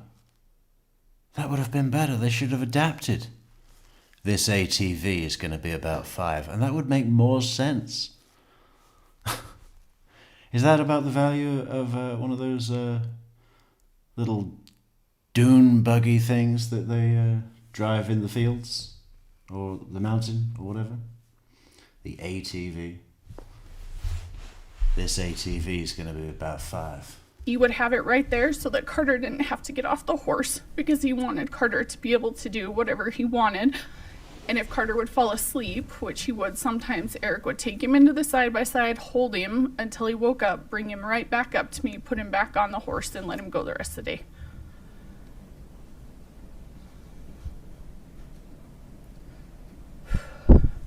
Have you ever observed Eric sick or injured? Yes. So my brother and I are very close. And so when he was an adult, he played sports all growing up. But when he was an adult, he liked to play adult softball. He did get hit a few times. He got hit by a ball, and these games would go to like midnight, 1 o'clock. He would call me at 1 o'clock in the morning if he got hit to tell me my leg hurt. I don't know if something happened, if it is broken a little bit, if it's just bruised, and I would answer the phone no matter what time it was and say, hey, do you need me to come get you? What can I do to help you? And he'd be like, oh, I think I can toughen it out. I'll call you in the morning and let you know. But honestly, it didn't matter if he was in another country. He called me from other countries to tell me he didn't feel well. So if his mental or physical well-being was ever in question, he would call me.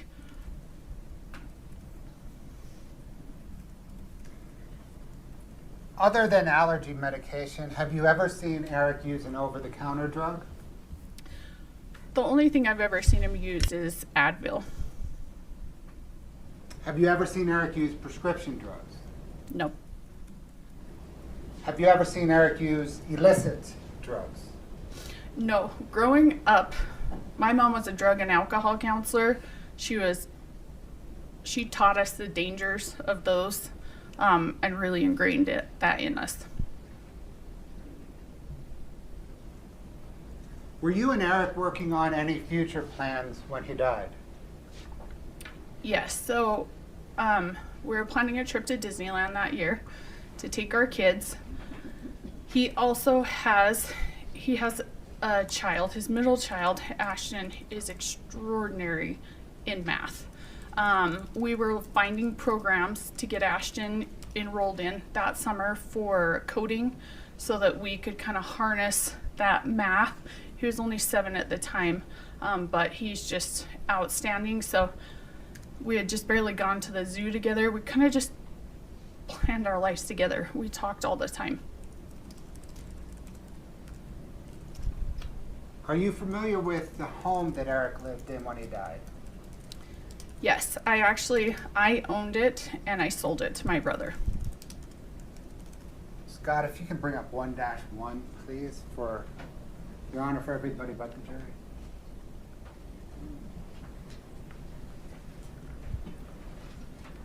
Do you recognize that photograph? Yes. Is that the home that you Yes. sold to Eric and he lived in? Yes. Is it an accurate depiction of that home? Yes, it is. Your Honor, the state moves to admit 1-1. No objection. 1-1 is admitted. Bear with me. There you go.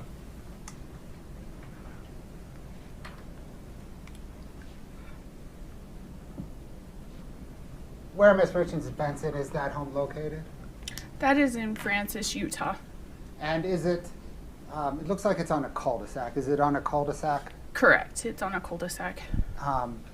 When did you sell him the home? In the latter part of 2012. Had you been to the home regularly between then and when Eric died? Yes. Do you know how many homes are on that cul-de-sac today? So on that cul-de-sac, there's 7 homes with driveways that go into that road and cul-de-sac. And do you know how many homes and roads were on, homes and driveways were on that cul-de-sac in 2019? Yeah, all the homes were built out by 2016.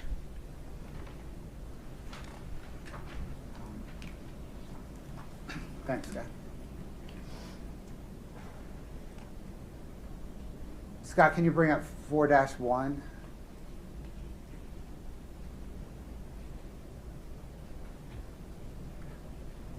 Can you scroll through it, please?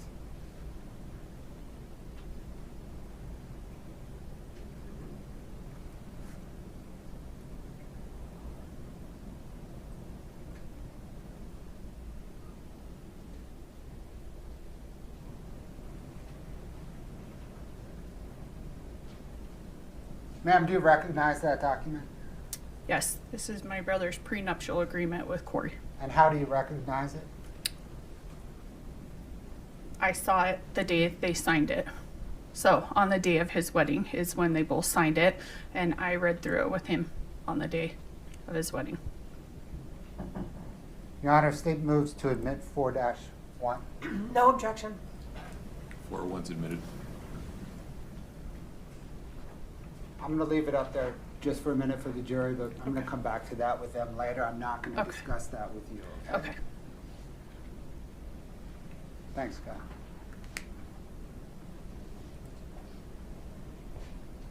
I would like to turn now to the morning that Eric died. Did there come a time in the early morning of March 4th, 2022, that you received a phone call about Eric? Yes, it was early in the morning. Who called you? My dad did. What did he say? It's not easy. He was screaming and crying and said, "Eric's not breathing, Eric's not breathing." Where were you when you received that call? So, my daughter was sick. She was only 3 at the time, and she'd just thrown up. I had taken her out of her room and brought her into my room, and I had just set her on the bed, and my husband had gone into the room to check on my other daughter that was a little bit older to make sure she was okay. I had just set her on the bed, and I had my phone with me. I set it on the bed, and I saw my dad calling, and I picked up and said, "Dad, how did you know I was up with my sick little girl?" And he started, whew, that's when he said, "Eric's not breathing, Eric's not breathing." I screamed. I fell to the floor. My husband heard me and came running in, and I was screaming, "He's not breathing." My husband thought that it was my daughter since she had just thrown up. So he ran over to her and said, "She's okay, Katie, she's okay." And I said, "No, it's Eric." And so I picked up my daughter that was right there. My husband went and got my other baby out of bed, and we ran out of the house. It's amazing, isn't it? Look at that. Look at that moment he's having there, visualizing that. It's just so heavy. You can just feel the tension of his, the weight on that man. And this one, some people were saying that she's really annoying. I kind of like her. She's, she's obviously very fucking don't like Corey though, does she? And you can see why. But perhaps would have been, I mean, I'm sure the jury can see, right? She's sat there, glaring, shaking her head, angry. Might not be the best look for the prosecution. And said, "She's okay, Katie, she's okay." And I said, "No, it's Eric." And so I picked up my daughter that was right there. My husband went and got my other baby out of bed, and we ran out of the house.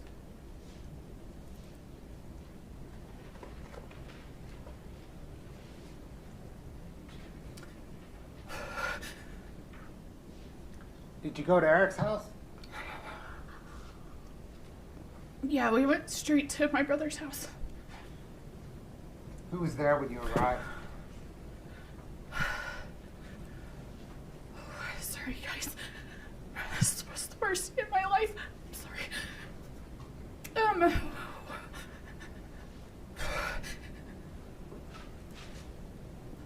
When I got there was a bunch of emergency personnel, police officers, and Corey and her mom, Lisa, were there. Did you see the boys? That was one of the first things I did, was try to find my nephews. They were in Ashton's room. I don't know how to orient you guys to the house. So as you walk in, Carter's room was to the right. And Yeah, I don't know how to orientate myself in that horrible house either, with their stupid hexagonal hallway. Our hallway is a hexagon for some reason. And no, how to orientate is, turn left when you get to the moose head, and then turn right when you get to the endangered white rhino. And then you walk down a hall, and Ashton's room was the first room on the left. Then it was Weston's room, then a bathroom, and then my brother's room. So the boys were located in Ashton's room. So there were police everywhere. There was EMS. I didn't know everything that was going on, but I didn't want the boys right there where everyone was. There's police right outside their door. So I went and got them and took them upstairs. So in my brother's house, you go up some stairs, and over the garage, there's a bonus room. And they had everything in there. They had a TV, a Nintendo, all their toys in there. So I took them up there because I didn't want them by all the hustle and bustle of all the police and everything. So I took them up there, got them situated, then ran outside to my car to get my husband and my two daughters so that my husband could watch the boys and make sure that they were okay. We'll talk more about the boys that day. Okay.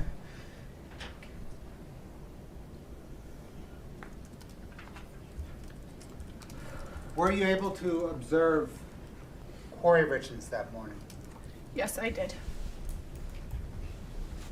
When you walked into the home, what were your immediate observations of her? So like I had told you, we had gone on plenty of family vacations together. Corey had been on the family vacations with us. I walked in. What do you think about that? Now, with yellow stars. That's eye-catching. Very eye-catching. Maybe up here. Is that offensive? What about if I just show it every so often, like that? Bush. It'll be subliminal. No one will know. Was it there? I didn't see a PayPal sticker. No. Man's insane. Maybe I should put link in the description on the badge. The stars is definitely going to be a hit, though. Do you remember a minute ago when we had it without stars? What were we thinking? The stars make it. Damn that Court TV sticker.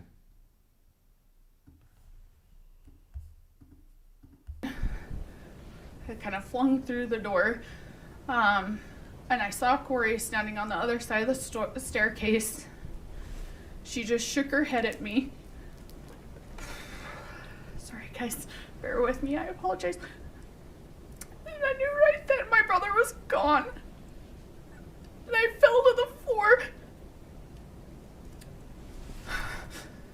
She stayed over there. I observed that she was not how she normally was when we would go on overnights. She was very well put together. She had a matching pajama-esque outfit on.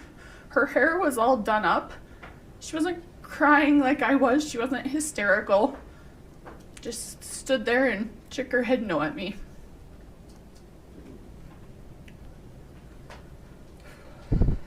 What, if anything, did you observe about Corey Richens' interactions that morning with her boys? There weren't any until later in the morning. So, like I told you, my husband stayed up with the boys. I went up and down. My sister came up and down. A few people came up and down to check on the boys. I did not see her go up and check on the boys. And I repeatedly asked her, when can we tell the boys? I think we need to tell the boys. I kept coming down saying, I think the boys need to know. It wasn't until they wheeled my brother's body out and I stood by the stairs, at the top of the stairs, to make sure my nephews didn't. My daughter was throwing up and he was trying to block it from the boys so that they didn't see my brother being wheeled out. The boys did see my brother being wheeled out. My husband came out and told me that they were upset. And so we walked down and talked to Lisa, Corey's mom, and Corey again. And I said, the boys are really upset. They just saw Eric wheeled out. I think we need to tell them. And Lisa said, I guess we better. And Corey said, yep, bring them down. So then we brought him down. And that's the first I saw her interact with him.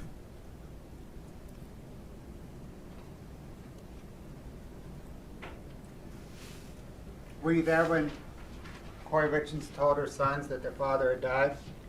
Yes, so my husband and I brought the kids down. We're sitting on a couch, and in my brother's living room, they have a couch that kind of goes like this, like kind of curves around. So my husband was sitting on the edge with our daughters. I was sitting next to them. Weston, my brother's youngest, that was 5 at the time, was sitting in between me and Corey. Corey was on the other side.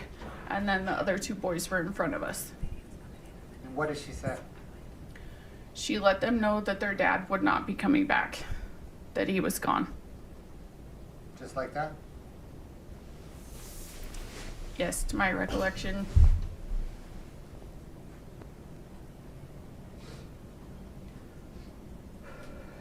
Did there come a time shortly after that when she spoke alone with her middle son, Ashton? Yeah, so right after she told the kids, Ashton got upset and went to his room. So his room was that room that they had been in. I went and checked on Ashton multiple times, and I remember him on his bed. He was on his bed with his covers pulled up, and I sat on the bed and I tried to console him, but he wanted his mom. I tried so hard to console him, but he wanted his mom. So I came out and told Corey that Ashton was very upset and I thought she should go in. Took me a couple times of coming out to tell her, and I finally came out and I said, Corey, I'm not his mom. I'm not his dad. He just lost his dad. He's very upset. I cannot console him. Can you please come in and talk to him? So she came into the room to talk to him. He got out of bed and ran to her. So they met kind of in the middle of the room. They held on to each other and then sat down on the floor, and I sat right next to him. What did they discuss?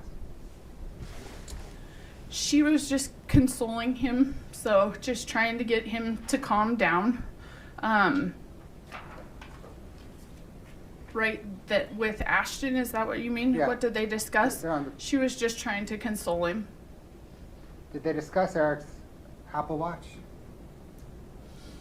They discussed Eric's Apple Watch later. Okay, then So, we'll get to that. okay. Sorry. Oh, no, it's okay.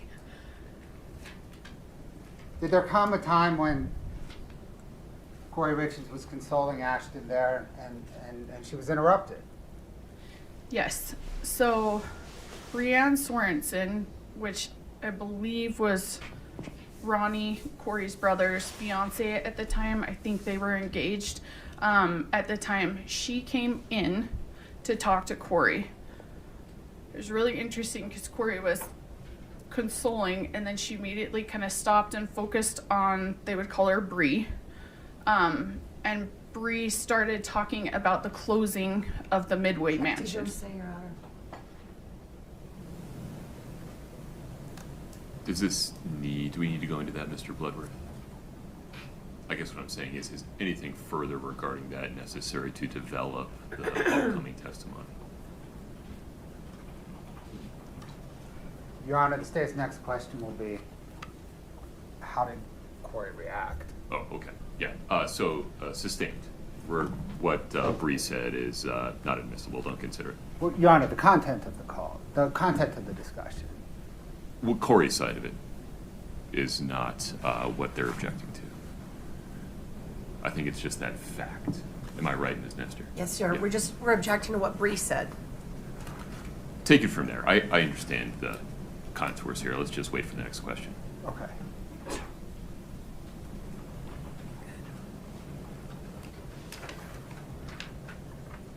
How did Corey react to what Bree said? Corey was very businesslike, very telling Bree exactly what to do, and I was dumbfounded. And I looked at Corey and said, "You can't tell me you're going to close on that Midway Mansion when my brother just died." And she looked at me matter of fact and said, "Yeah, absolutely. He has nothing to do with it. The money's already gone through. It's all my business. I'm going to."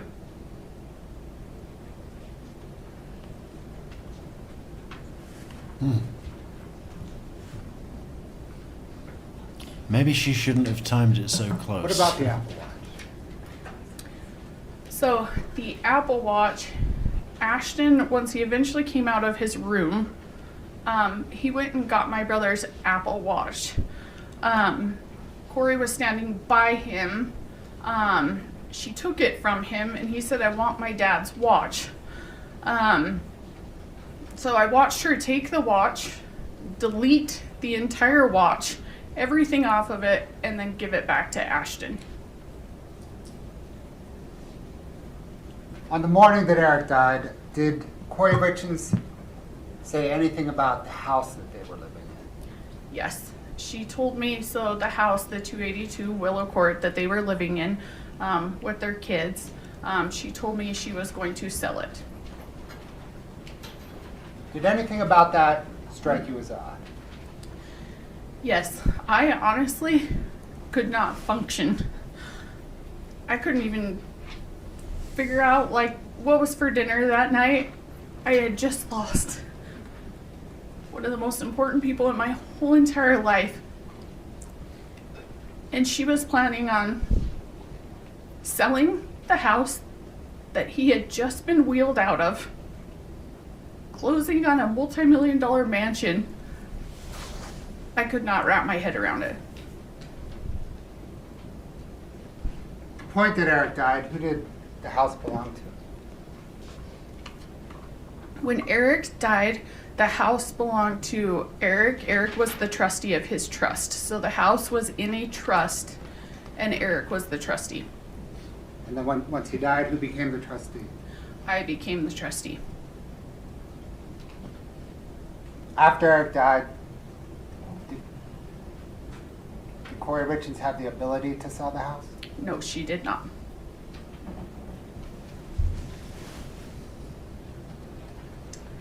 That morning, did Corey Richards say anything about Eric's stonemasonry business? Yes. She had a plan for how she was going to run his stonemasonry business. She was going to hire one of his best friends. His name is TJ. TJ worked for Eric's business partner's dad and had grown up working with Eric and Eric's business partner, Cody, and Cody's family in their family business, and he still worked with Cody's dad, Shannon. So she said that she was going to hire TJ to run Eric's portion of the business for her, and that he would take care of all of it. So am I right that the morning of Eric's death, Corey Richards told you her plans on purchasing the Midway Mansion, selling the home she lived in, and running Eric Richards' business? Correct.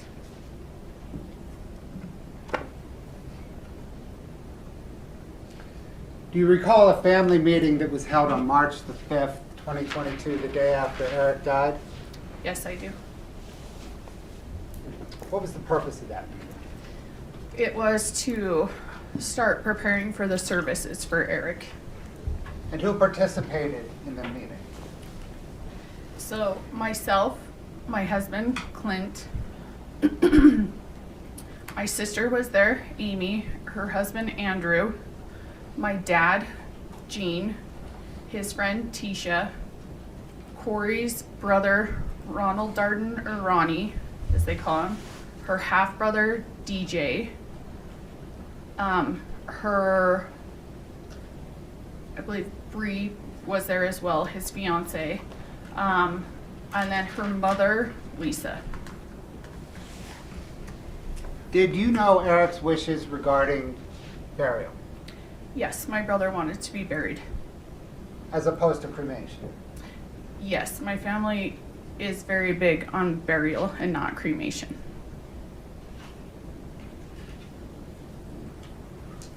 Did, in the course of that family meeting, the topic of cremation arise? Yes, so we had gone through and planned the whole funeral. My brother would be buried by my mom,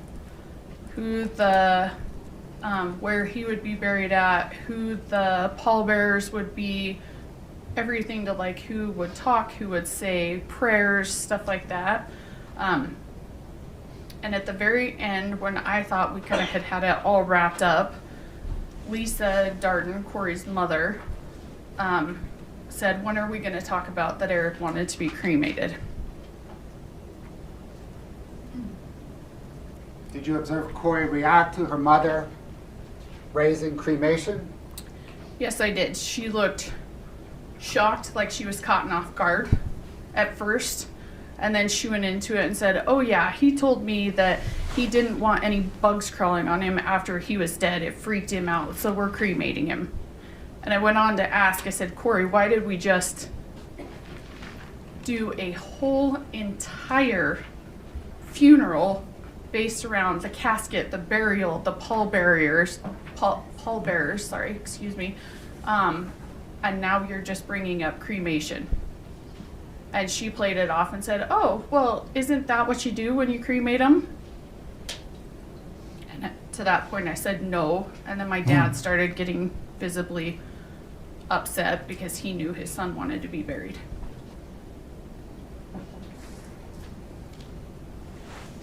I need to take care of some business with handwriting samples now, okay? Okay.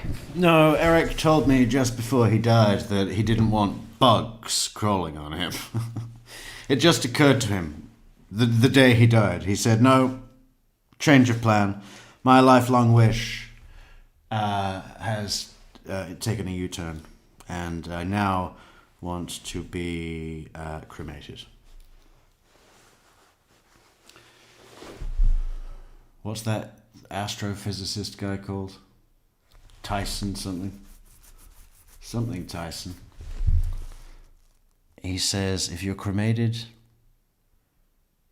then those ashes is like nothing of your body. Most of your body just goes into the atmosphere and eventually into space, where all of the molecules that you once were do nothing for eternity.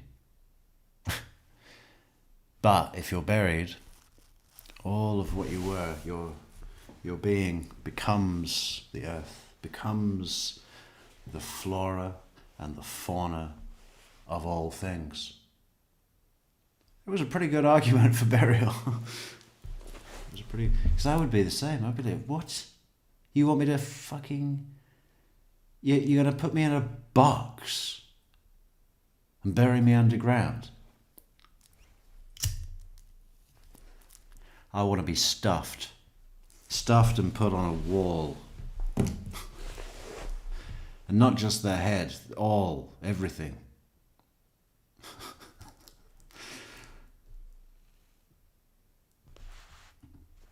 Your Honor, may I approach? Of course. I'm heading the witness 8-49. Ms. Richards Benson, are you familiar with that exhibit? Yes, I am. Generally, what is it? So these are all handwriting samples from my brother, whether it be when he signed his name for stuff at work or for his will, any of that stuff.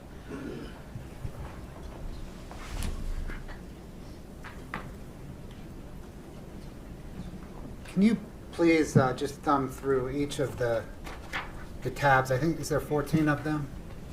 16. 16?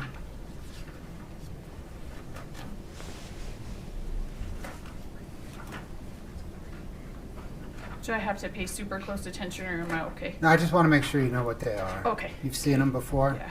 Yeah, I have. Okay, if you're comfortable that you've seen them before, there's no need to slip. Yeah. For K1, did you get those documents from the lender on the 282 Willow Creek Road property? Correct. And are they accurate copies of what you received from the lender? Yes. Did you then submit those to the Bennett Tueller law firm? Correct. On K2, did you receive those haircut receipts from Cody Wright? Yeah. So they are also receipts from like Wasatch Steel, different. I know there is a haircut one in here, but yeah, Okay, they're all did you different receive receipts. those receipts Yeah. from Cody Wright? Yeah. Did you provide them to Bennett Tueller? Yes, I did. Can you turn please to K3 or tab 3? Under that tab, did you receive some tax documents from Greg White, some payroll documents from Integrated Solutions, and a hunting license? Yes, these are all my brother's documents. And did you submit those under tab 3 to Bennett Tueller? Yeah. Only one I'm not 100% sure about is the hunting license, if I submitted that or not. I can't remember that one. Okay.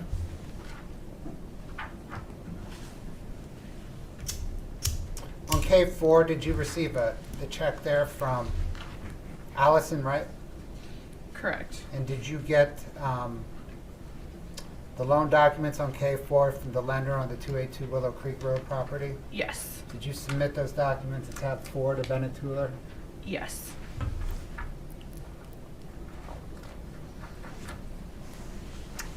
Tab 5, did you retrieve that driver's license from the mortuary that Eric's body was taken to? Yes. And did you submit that to Bennett Tueller? Yes.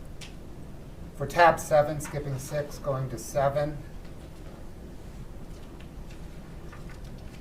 did you receive those various construction contracts from Cody Wright? Yes. And then did you give them to Bennett Tueller? Correct. For K11, did you obtain those healthcare records from IHC? Was Yes. that Intermountain Health something? Yeah, Intermountain Healthcare. Wow, check this out. Stella says prosecutor has an impressive background. West Point grad, Army Ranger and Airborne Infantry officer. Then law school, in Baltimore and simultaneously completed an engineering degree from Johns Hopkins. No Brandeis, though.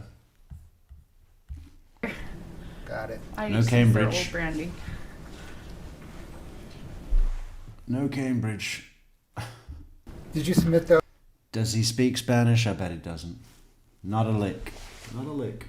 to Bennett Tuller Yes, I did. for K-12?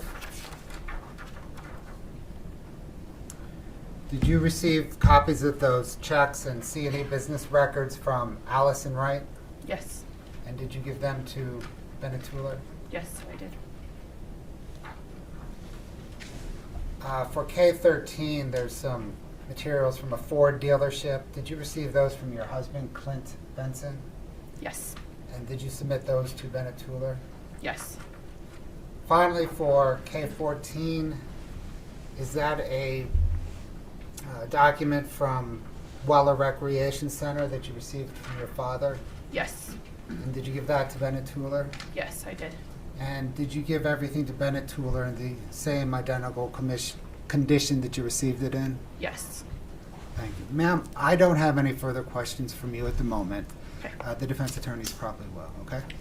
Thank you. We'll proceed with cross-examination of Ms. Richens Benson. Then we'll take a lunch break. Thank you for your patience. Ms. Nestor, take it away. May it please the court. Good morning. Good morning. We've never officially been introduced, but I know we've seen each other a whole lot. But again, my name's Kathy Nestor, and I'm one of Corey's attorneys. So I want to talk to you about, I want to go back a couple of years before Eric passed. You mentioned in your direct testimony that you are the trustee of a trust that Eric created. Is that right? Correct? And may I approach the witness, Your Honor? Of course.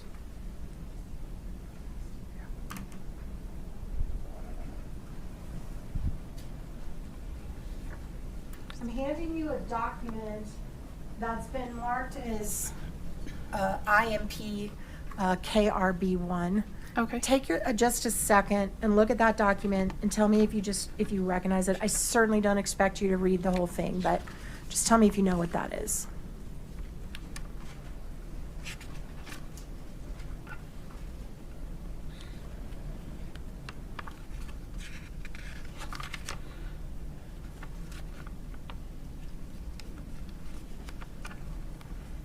Sorry, I just want to make sure. Sure, no worries. Take your time.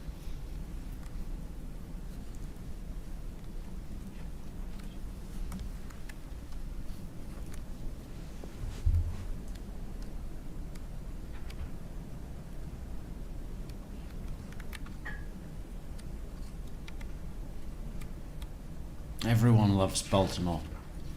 But does everyone love John Waters? Where was our headquarters gonna be? I forgot. Maybe it'll have to be Baltimore. But I want to live next door to John Waters.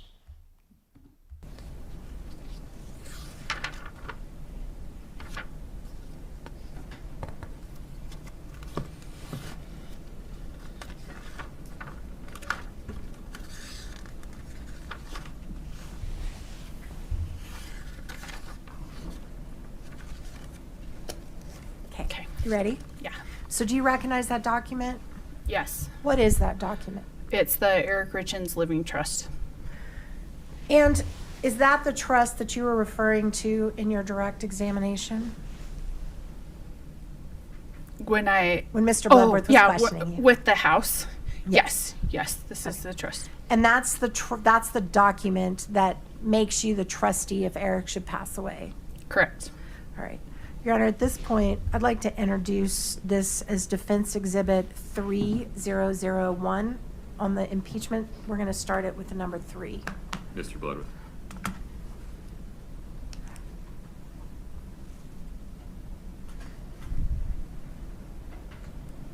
Your Honor, no objections to the admission of the document. The state, of course, is going to admit it, had planned to admit it through the witness that prepared it.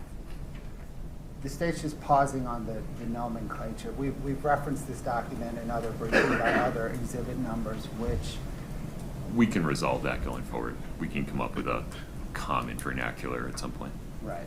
Okay. Okay, but as to admission, no objection. So just so the record is clear, if anybody ever has to read this, the Eric Richens Living Trust dated November 3rd, 2020 is admitted. All right, and that's going to be Exhibit 3001, Your For Honor. the time being. Yes. We'll see if we come Change up with it. a different vernacular going forward. That's fine. Okay, can you turn for me to section 1.03 of the trust?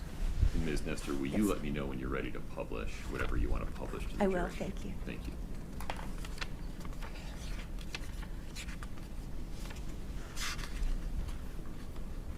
Do you see that? Does that list the objectives of the trust?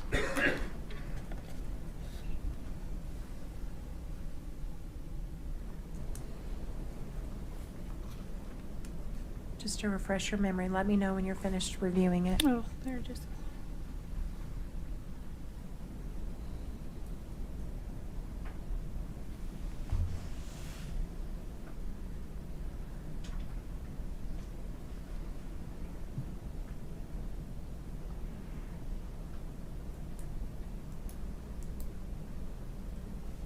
Okay, sorry, what was That your refresh question your again? memory a little Yeah. bit.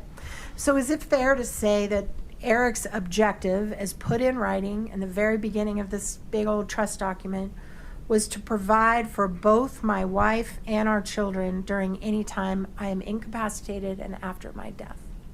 That's what's in there, yes. So Your it's Honor, you- I'm sorry. Can we publish this to the jury? Sure. We're seeing it on our screens, but the jury's not. Yeah, she didn't ask me Can to. you that's fine. publish? Would you like to? Yes, sir. Thank Okay. you. That would be helpful. Thank you, sir. Yep. All right. And you agree that it was your understanding that this trust would provide for both Corey and the boys? Is that right? It would provide for the beneficiaries, and those four are the beneficiaries. And Corey was a beneficiary of this trust. She was a beneficiary of the trust. And that's what Eric wanted. I think the document Your speaks Honor, for itself. objection. Yeah. I'll withdraw, Your Honor. Okay. Okay, so basically there was as trustee, what is your understanding of your role as trustee? What is your role? It's to administer the trust, And what does that mean to you? so to carry out my brother's wishes. And with respect to the reality of that, there's a trust that holds assets. Is that your understanding? Or like a Utah version of a Drew Barrymore. A Drewtar Barrymore. That's good, isn't it? How does that work? A Drewtar. A Drewtar Barrymore. Does that work? Probably not. Patent pending, boilerplate, boilerplate. It holds his assets, whatever they are. Correct? And that includes cash and money and items, right? Yes. And you're supposed to see over that money and those assets Correct, as the trustee. and protect them, right? Correct. And distribute them to the beneficiaries as needed throughout their lifetime. Based on what the trust says. And that's your understanding of kind of your job, right? Correct. And as trustee, you get paid. No. You're not taking a fee.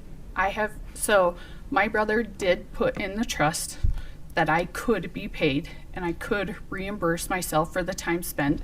I have never once been paid for the time that I spent. So I chose not to. That's very generous of you, and that's because you want those boys to get everything they can, I'm sure. I want all the beneficiaries to get everything they're entitled to. Okay, thank you. So let's say 2 months after Eric died, Corey wanted to buy a car. She could do that, but she would have to ask you first, right? As the trustee. Can you reframe that? So with money from the trust, Yes. she wants to buy the car? Right. Yeah,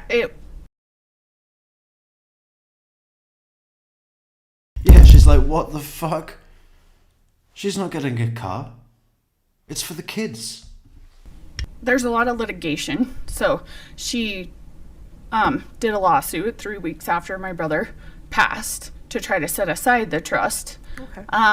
So there's a lot of litigation. So I would work with my attorneys to figure out what was proper. Let me ask it this way. What is your understanding of what, if there was no litigation, what you, as the trustee of the trust, were meant to do if one of the beneficiaries needed some money, if one of the boys wanted to go to private school, if Corey wanted to buy a car? What was the process from your understanding? So the trust was actually just split into 2 separate trusts. One for his 3 boys, who are the primary beneficiaries, and then another trust for Corey. And you'll have to forgive me, I don't have the whole thing memorized. Oh, of course not. But it said in there what the money could be used for. All right. So if Corey wanted to spend some money out of the trust that was authorized in your opinion under the trust, it would be your job to say, yes, here is the money, and give her a check, right? Correct. And one of the things the trust authorized was care and maintenance of their home. Is that right? So that the home is a trust asset. Okay. So if the house needs, I don't think care and maintenance of the home was a top priority for the Richens. You know, the Richenses is. No, it was a mess. needed repair, the trust could pay for that. Correct. If the trust could pay for the mortgage payments, Correct. the trust could pay for insurance on the house. Correct. So in the year after Eric died, how much money did Corey ask you for to pay for anything related to the house, to her, to anything? Pause for 1 second. Okay. Your Honor, objection in reference to the discussion we just had. Exceeds the scope. Yes. Sustained. Okay.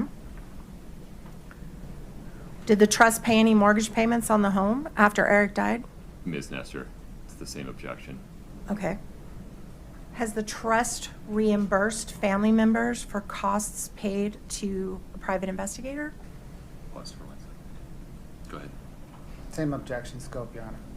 We're well outside the scope of direct, Ms. Nestor. Sustained. All right, I want to talk to you about the day of Eric's death. You mentioned, But how's the jury supposed to forget that? So the family's been paying themselves back to pay some crooked ex-cop fake investigator to set Corey up to take the fall so the family can keep the money. Claiming it's for the boys who are all going to be working on the ranch for nothing, living in the barn, yeah, with the animals in a manger. That's what the jury saw there. I believe you mentioned that when you got there, Corey looked put together. Correct. She was in pajamas. Is that right? Like a matching sweatsuit. She was in a matching sweatsuit. Like sweatsuit, pajamas. I don't know the technical, Okay. what they were sold as. And you sorry. said her hair was fixed? Yeah. It, Well, they were Gucci, so if you wear Gucci pajamas, they're both. It's a sweatsuit and pajamas because you need the value for money. was pulled up. It was pulled up in a messy bun. Is that what you recall? But yet it was pulled up, neatly done. Her hair was neatly done. That's what you recall. Yeah, looked similar to today, just on top of her head. And you also said that you went to the ground and she just stood there and did not comfort you in any way? Not that I recall. Okay. Katie, can you please, just for the witness only, Your Honor, we'd like to play a clip. This is State's Exhibit 1-4. Pause 1 second. Does this have sound? It won't now. Doesn't have sound, I don't think. Okay. So only for her to review. Well, hold on a second. it's real hard for me to do only the witness. Oh, I Can we mean do- the witness and counsel. Okay, Sorry. Mr. Bloodworth. Okay, I'm going to ask you to watch a clip from that morning that was taken off of an officer's body cam and see if you can confirm that that's in fact you and Corey that morning. Katie, can you play it?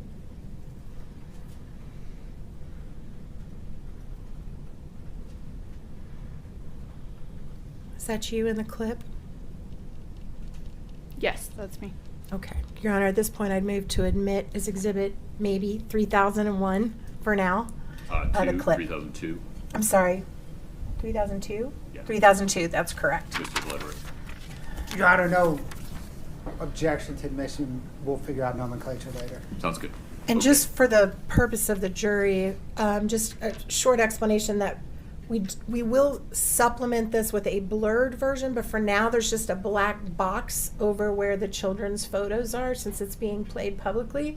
But that'll, if it goes back to the jury room, that box will be removed and the pictures will just be blurred. You can play the clip. Thanks, Katie. All right, so as you're watching this clip, there's an officer there, but that's Corey right there, right? And she's squatting down to hug you. Is that right? Katie, could you play Oh, that are you- again? I'm sorry, this is hard with two Katies. There are two Katies. I'm sorry. I'll call you Ms. Richens Benson. How Okay, about that? thank you. Okay. Okay, so that's Corey. Freeze it right there, Katie Nestor. Okay, and that hair right there, that's what you're saying she had fixed? Just her hair up and... So that's another Nestor as well, huh? There's she's Mother Nestor has brought her sister Nestor with her. Where's that chicken?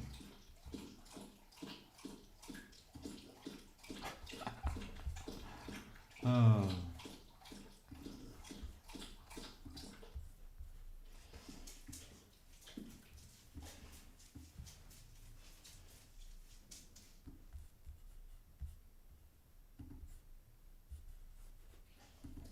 Messy like that? Yeah, as you can see, mine was down and messy and didn't have contacts in anything. Sure. So both of you had messy hair, and she's also clearly wearing pajamas. Does that refresh your memory that she was not in a sweatsuit?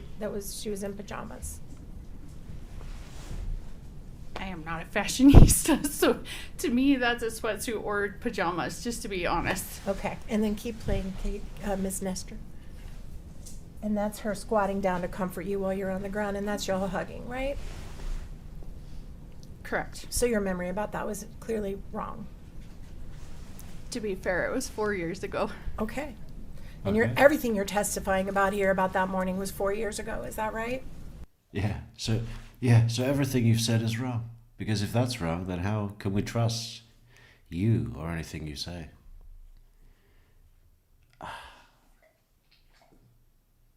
I hate to say it, but there's something I quite like about the defense partners, Nestor and Lewis. Occasionally, they have some really good tactics pulled out the pocket, ready to go, and that was one of them. I mean, it's basic thing, but it's delivered quite well. It seems to do two things at once. It's quite polite in a way, a fake way, and then it's quite. They overdid it in the opening statement though when they started going, of course they wanted to cover up his drug use. Of course no family wants to admit a loved one has a problem. Hey, thanks so much, Stella. Corey v. Wendy. Who was the better author? Or Annie Guthrie. We've received her book.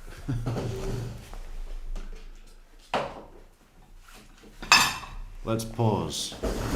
Let's pause and go to the book of poems by Annie Guthrie. Totally got ripped off. There's no words in here. Look, here's one, a whole page with 9 words on it. It says, noise, even every leaf, cloud, passing reaches, even under darkness. Silence can't be demonstrated. It has no edge. Something tells me if we read this book, there's going to be a clue to Granny Guthrie's whereabouts. Maybe we'll do that tomorrow. I think we could do it in an hour. There's hardly any... It's the last time I get anything shipped from America. Are all your books like this?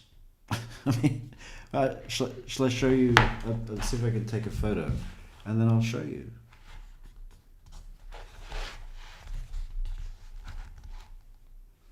Yeah.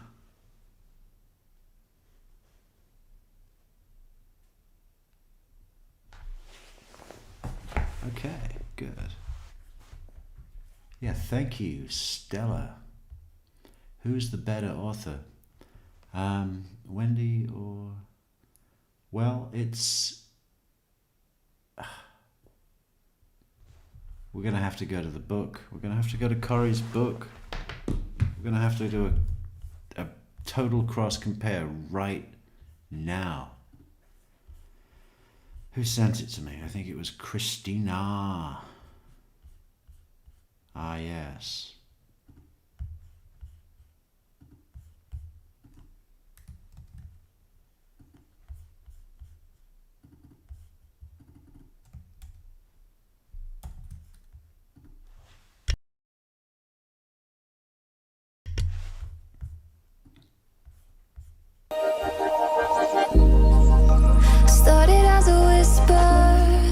Are You With Me? By Corey D. Richens. Dedication. Dedicated to my amazing husband and a wonderful father. That sounds... Oh my God. This... Dedicated to my amazing husband and a wonderful father. That makes it sound like it's her father. Why is she? Is he dead? Is he even dead?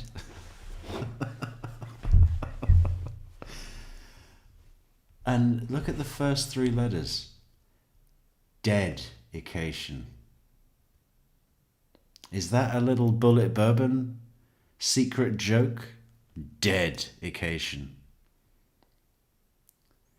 Dedicated to my amazing husband and then a wonderful father. That's the wonderful father is in no way referring to the amazing husband technically by how it's written. If she wanted to do that, she would need to say dedicated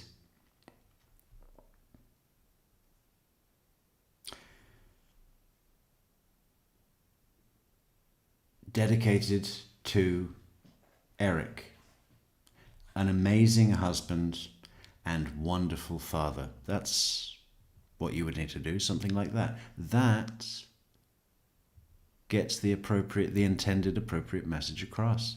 This is unclear. Does it mean her father? Let's look at it again. Dedicated to my amazing husband and a wonderful father. I mean, that's just any wonderful father.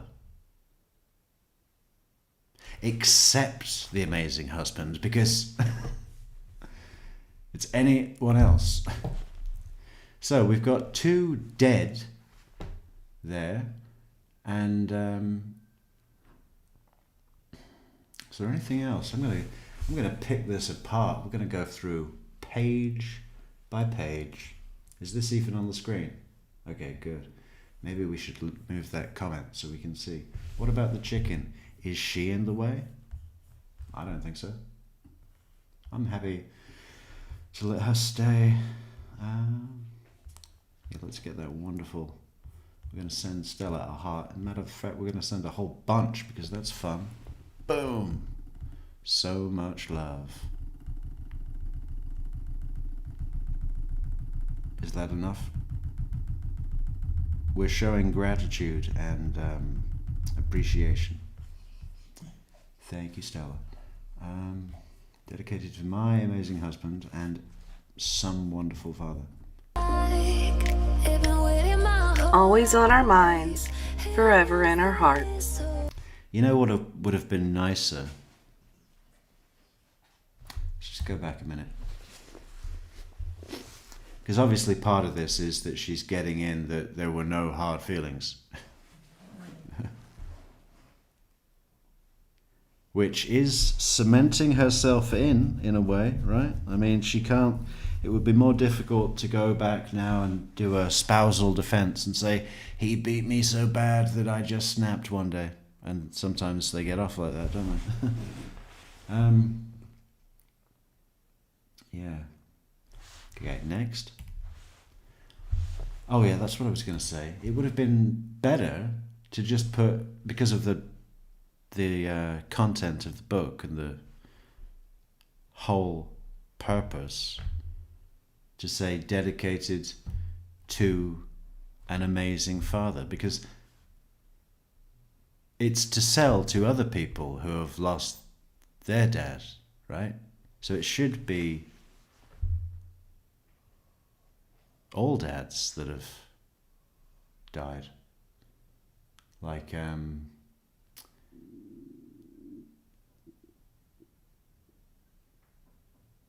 dedicated to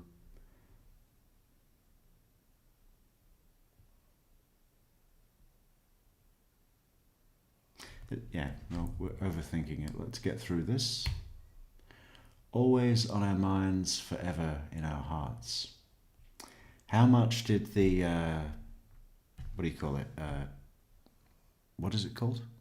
Not illustrationist. What? Illustrator. Illustrator. Yeah. How much did the illustrationist charge for this, or is it AI? Weston, Carter, Eric, Corey, Ashton, Harley. Again, there's.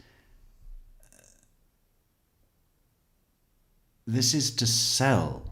Her whole sales pitch. Let's spend some time on this. We'll go to the news interview as well, because her whole thing was like helping other families. So why put your names there? Because it's your ulterior motive is coming through. Because if you were selling this, if your sole reason to make this book was to help your kids, yes, but also to help others. You know what would have been a nice business touch? Because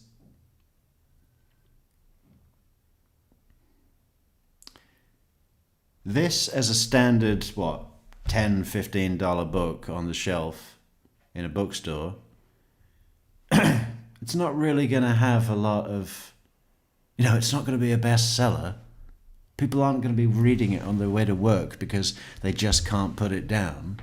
It's not going to fly off the shelves because it's a what is the word?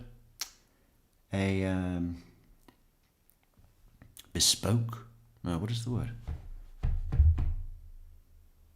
You can only sell it to people that if dads have died, right?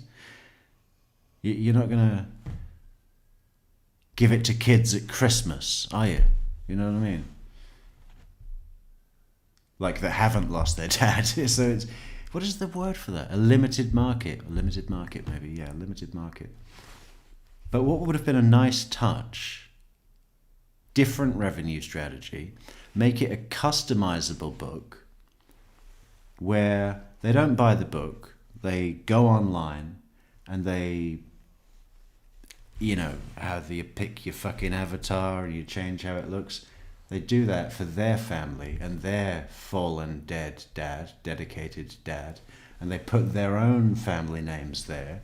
And then you've changed what is a recommended retail price. I mean, maybe it's $25. I got no idea what books cost in the bookstore in the United States anymore.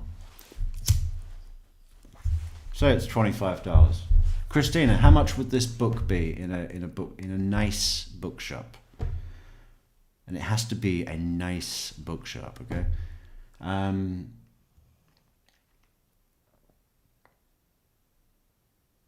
So say it's a $25 book, but if it's customizable, where you get your own illustrations and not computerized, but done by, like this. This is, I don't think it's computerized. It's like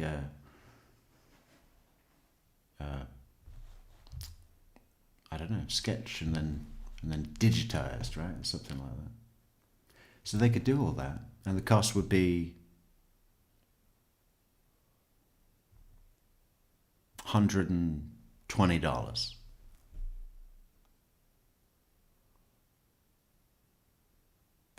No stock that you have to hold on to because it's a made-to-order product, right? No upfront printing costs. If someone doesn't buy it, you don't print it. It's a much better business model. So she could have done both with one stone if she had a fucking brain, right? Because she could have made this with her family. But it doesn't make sense to sell that to another family who've got different names, who've got different siblings, and the dad had a different style and so on. You could customize all that. That's a fucking good idea, huh?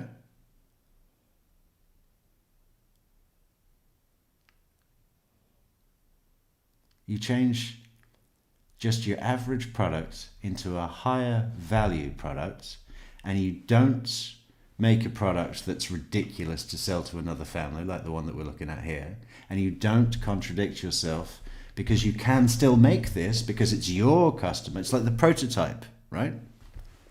Fucking genius. Yeah, fucking genius. Weston, Carter, Eric, Corey, Ashton, and Harley. Oh, here we go. Are you Now in the here's clouds content. when I look up to see you? Okay.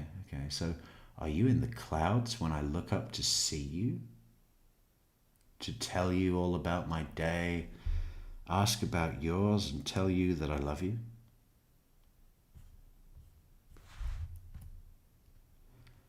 Are you at my soccer game when I scored that goal for you? I looked for you in the crowd, but you weren't there. Did you see it? Are you with me on my birthday to blow out my candles, to celebrate another year and watch me grow, teach me new things and watch me make mistakes? Watch me make mistakes. What a weird thing to say. And you blow out your own candles. If she'd have said, help me blow out my candles, no dad has ever just gone and blown out the candles for their very young son. If the kid is having trouble, I could see the dad might join in. So I can like fucking take it in the other room and do it privately. You know, it shows that she probably put this together in a mad rush, right? Mad rush, just like, oh fuck, okay, I need to get on TV now and promote this sick book. And then misses stuff like that.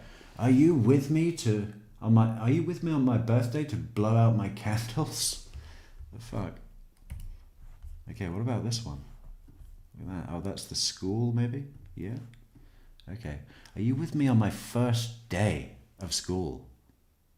When I'm scared, nervous, and have the butterflies? Will I make friends? Will the teachers be kind? Will you walk the halls with me that day? Total disconnect from any humanity, right? Do you want to demonstrate? You're reinforcing or even creating an expectation within the child that he will be scared, nervous, and have butterflies. Wouldn't it be better to promote it as a really fucking exciting, enjoyable thing? Tell them that they've got a big trampoline. This is just, she's not a mother. She wasn't a wife. She wasn't a fucking slut girlfriend to that fucking what are we calling him? What is the most polite way to say emotional wreck? Fucking hell. Are you with me on Christmas? At Christmas or on Christmas Day? Yeah? Does anybody say, are you with me on Christmas? Just like that? Or do we all agree that it's, are you with me at Christmas? Maybe people talk different, I don't know. In Kentucky, when I rip, okay, are you with me on Christmas when Santa delivers my presents? When I rip through them as fast as I can because I can't wait to see what's next? Did you see what I got from Santa?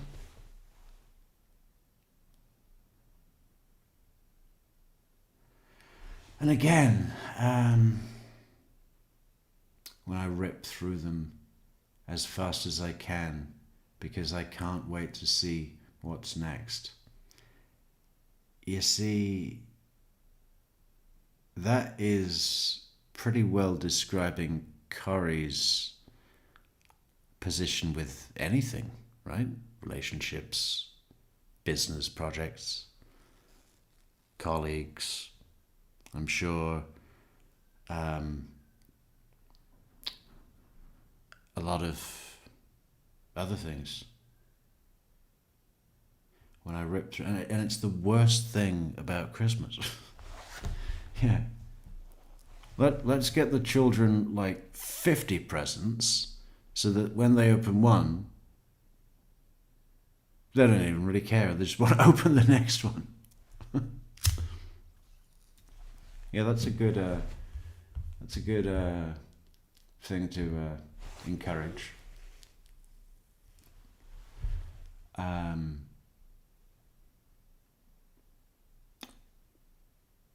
What could it be called? That thing that kids do. It's like a insatiable fucking consume. Very disposable. Very wasteful. All that paper. When I rip through them as fast as I can. Like, why don't you just put it in a fucking plastic bag? Right, if it's a real nice gift, wrap it. But do you need to do all of them? And like stack them under the tree? What is that about? Because I can't wait to see what's next. Did you see what I got from if you were here? Are you Are you with me when I'm sad because I miss you? When I'm thinking about you and wondering what we would be playing today if you were here? We would be playing. Are you with me when I'm sad because I miss you? When I'm thinking about you and wondering what we would be playing today if you were here? Are you with me when I'm happy? Are you with me when I'm happy? When something exciting has happened? Can you see me smiling and my heart so full?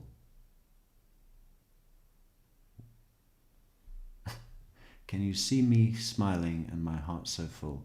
Are you happy with me? She wrote this in 10 minutes.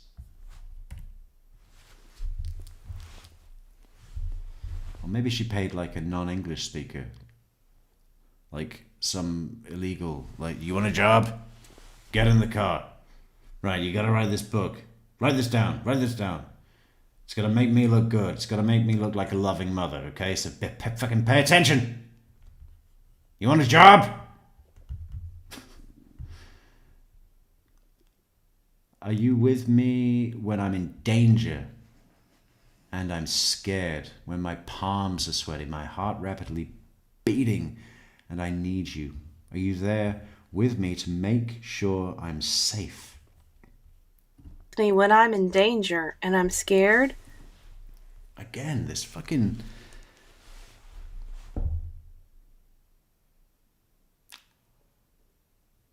Like, I pick up a very negative message throughout, even on the happy moments in the book. Let's see where it goes. Oh, this is it, right? The climax. Yes, I am with you. I am with you to listen about your day and tell you about mine. I sit next to you while you talk with my arm. I sit next to you while you talk with my arm around your shoulder.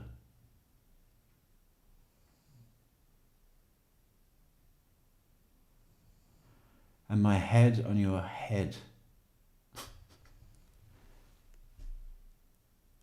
While we talk together. Fucking Shakespeare, isn't it? Yes, I am with you. I am with you to listen about your day and tell you about mine. I sit next to you while you talk with my arm around your shoulder and my head on your head while we talk together.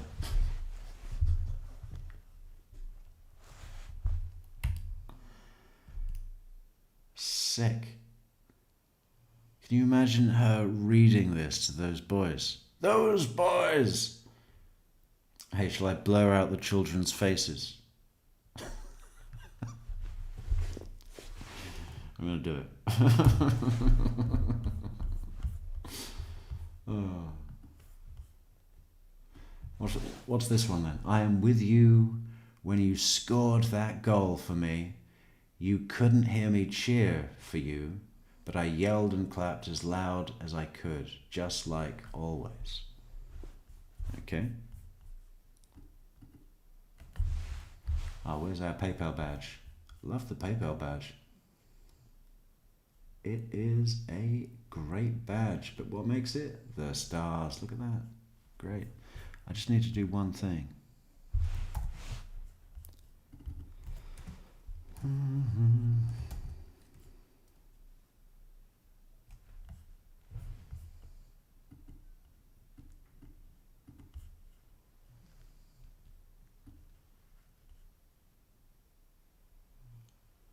We go like that. Yeah, cool.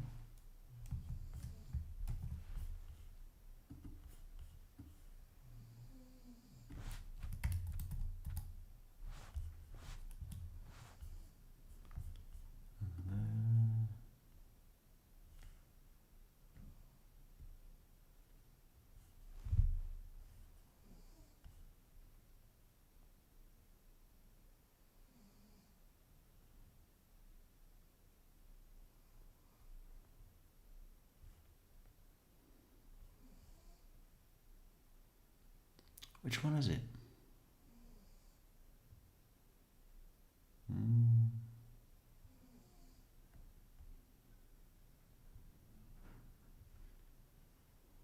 Mosaic. Yeah.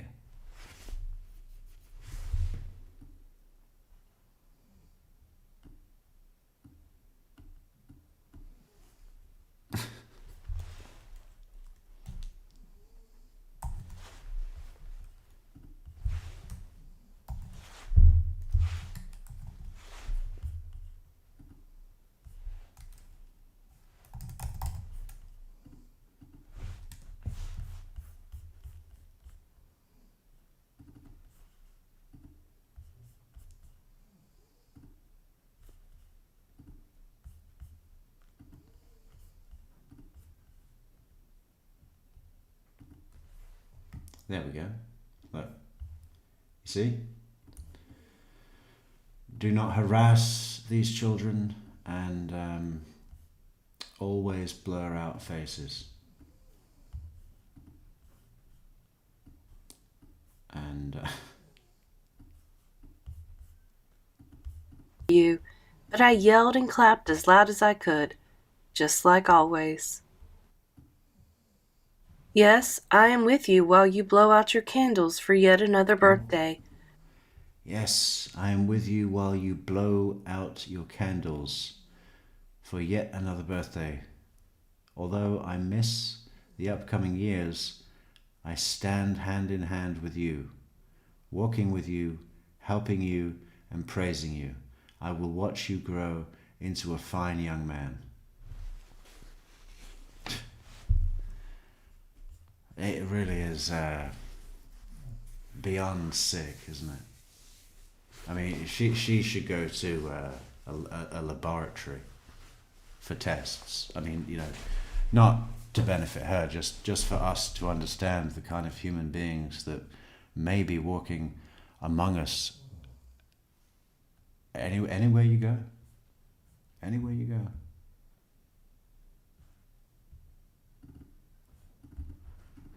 Although into a fine young man, I will sit at your... Yes, I am with you as you walk the halls of the new school, making new friends, meeting new teachers. I will sit on your desk next to you, teaching you, pushing you to try harder, and giving you my love when you succeed. Conditional.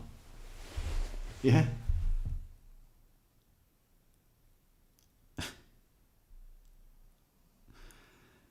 That's like saying, I will give you my love if you are able to meet my standard. She has no concept. She has no concept of... I mean, is she just a child? She's very childish in her texts. I mean, do you think Corey is the kind of person that will, like,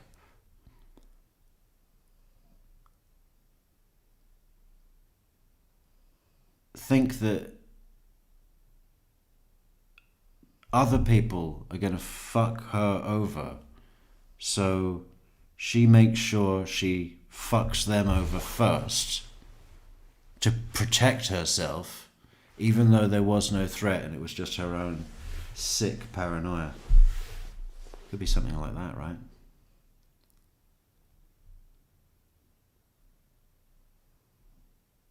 She just doesn't have like any basic daycare worker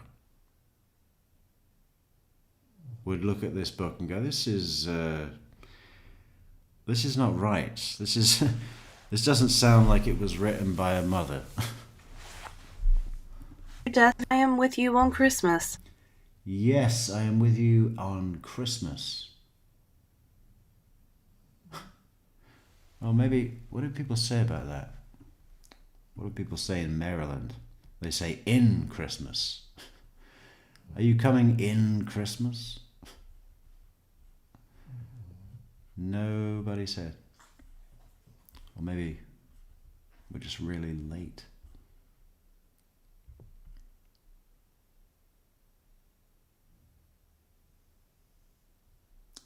Bonfire, bonfire, bonfire.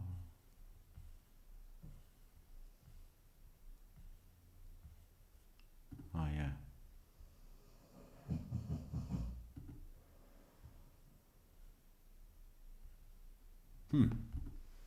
I'm in my Christmas pajamas and we're together. When I'm wiping away the hurt. Kind of gets boring, doesn't it? Yes, I am with you when you are feeling sad, when your eyes are full of tears, your heart is empty, and you miss me. I am wiping away the hurt, holding you in my arms and telling you I love you.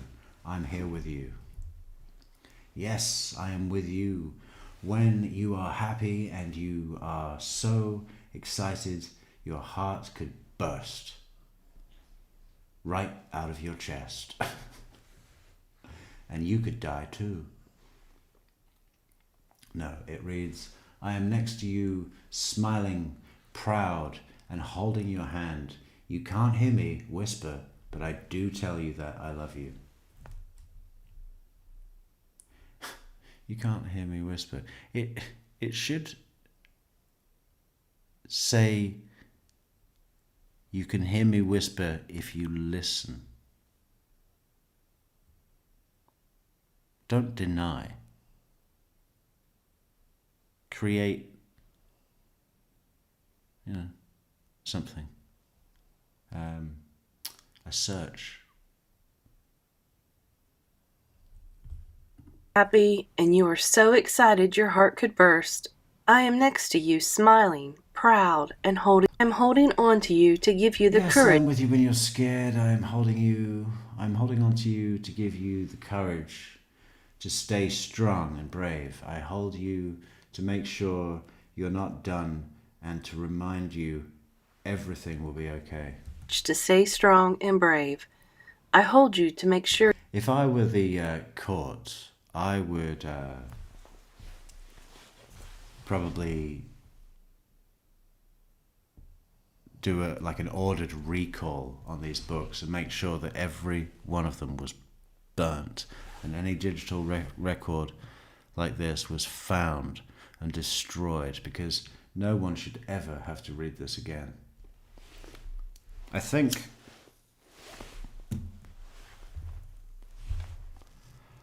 well, I haven't read all of Wendy's book, so I don't know.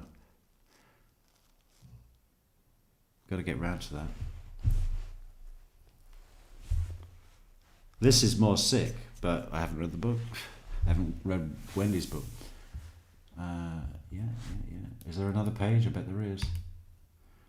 I hear you when you speak to me and ask me how I am, and I tell you, and to tell me you love me. I watch down over you, embrace you, feel you, hear you. I gently reply, I love you too.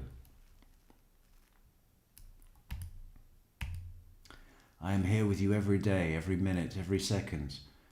Although you cannot see me, I am there. It's me in the wind. I'm the chill you feel. The chill you feel? Like a spooky chill? I mean,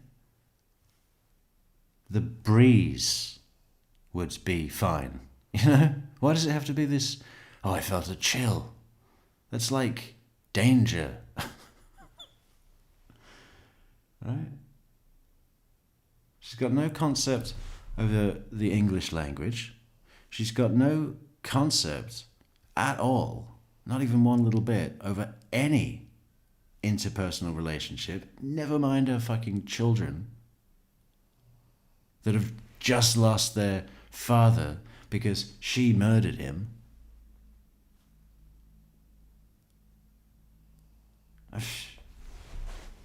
I think they should kill her.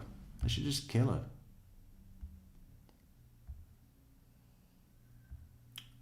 The courts, through the justice system, but not humanely.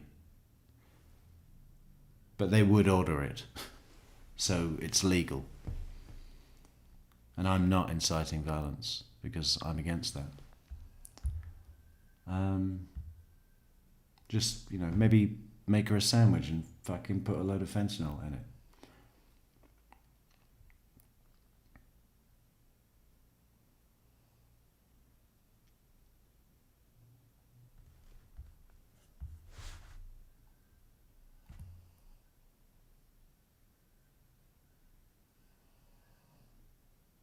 It's me the wind, the chill you feel. It's me, the feeling as if someone's with you. I will forever love you, my sweet baby, until we see each other again.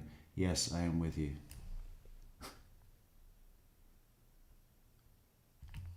What a freak. What a fucking freak. Right, we got to wrap it up. Are we getting to the lunch break? I think there's a lunch break in a minute. That'd be great, because we got to wrap it up. Wrap it right up. Correct. Okay. You can take that down, Katie. Thank you. Other Katie.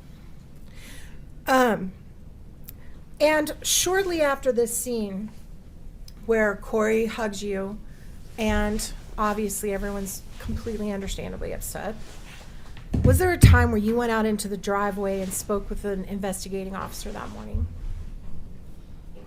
I went and spoke to Oh, you said you say on Christmas, Christina? Okay. Okay. So he can't see. So he can't see Santa or Dad on Christmas.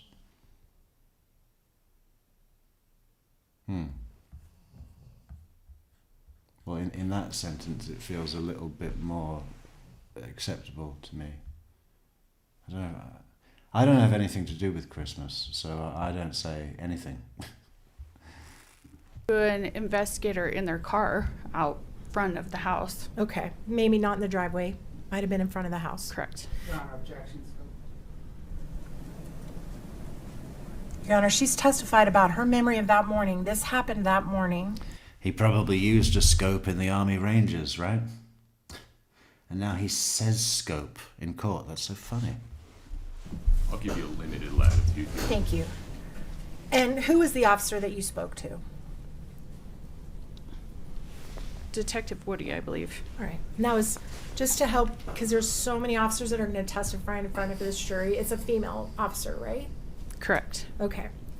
And when you talked to Officer Woody, or I think she was a detective then, did you tell her that you believed Corey was involved in your brother's death? No. Did you tell the officer that you were suspicious that Corey may have been involved in your brother's death? Pause there. Okay. Oh, well, I'm going to allow her to answer that question, then we'll have a conversation. Sure. Go ahead. You can answer that. I'm sorry. I let her know that Corey had stolen money from my brother, and I thought she needed to know that. And what else did you think she needed to know at that moment? I left at that moment to go back in the house. You didn't tell her My anything recollection. else? My recollection is that I told her that Corey had taken money from my brother, quite a lot of money, and that there was tension.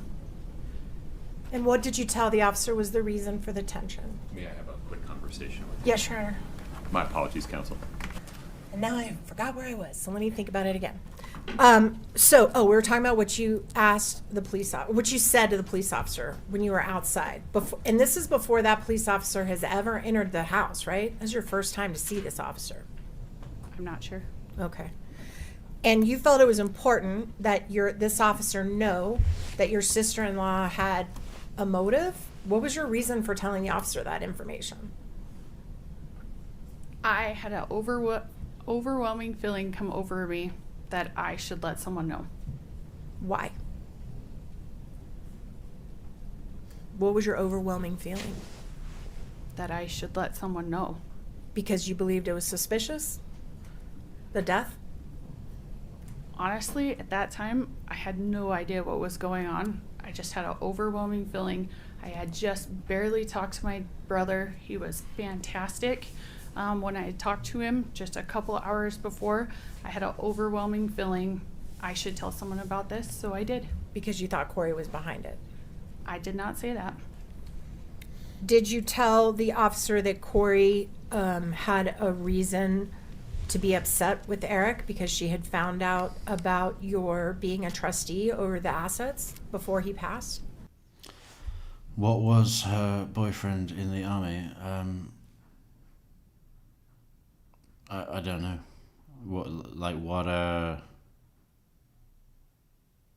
What do you call it? Outfit. I don't know. Outfit.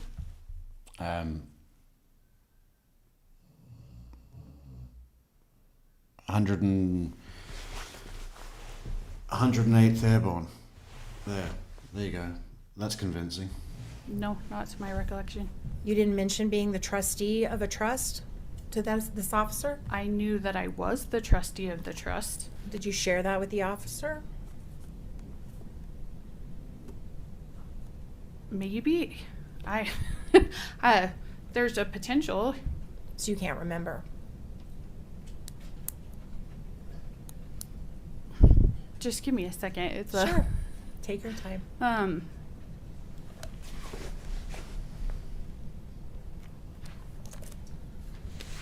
I mean, I did know that I was the trustee. So I definitely could have shared that with her. And did you share with the officer that Corey had been upset with your brother about that before he passed? No, So if an not to officer, my recollection. if an officer says you said that, that would be wrong? Or you're just not sure? The questions are a little difficult. They're really vague. So not to my knowledge. Okay.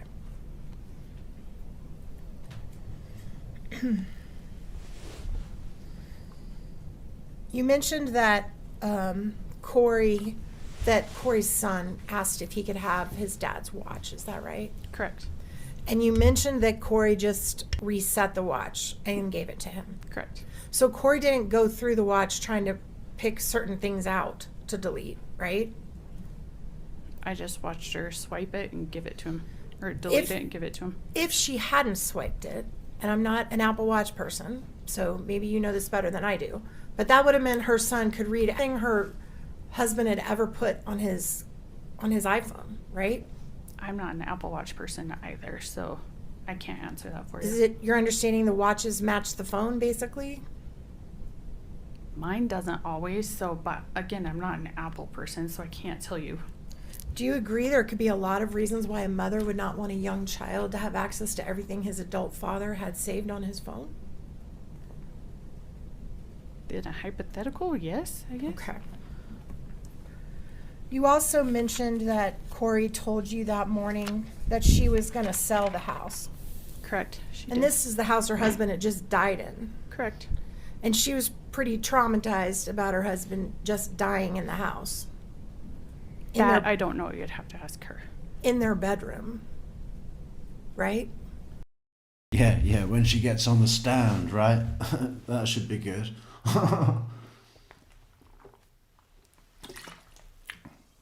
Honestly, that'll be amazing if she does. Should we take a poll? How many people are there in the chat? So late. Maybe we should do 8 o'clock tomorrow. What do you think? But that'll be like 7 for Christina. And 5 for Neverly. Oh no, she's in Europe. But we're not telling you where. She's in Scotland.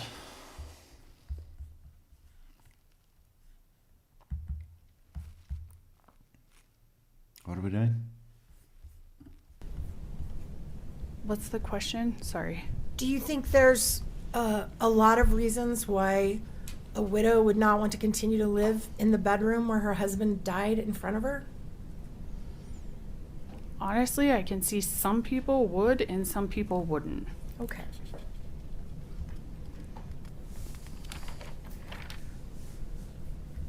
You also mentioned just now, and also when you were on direct with Mr. Bloodworth, that you never knew your brother to use anything other than Advil. Is that right?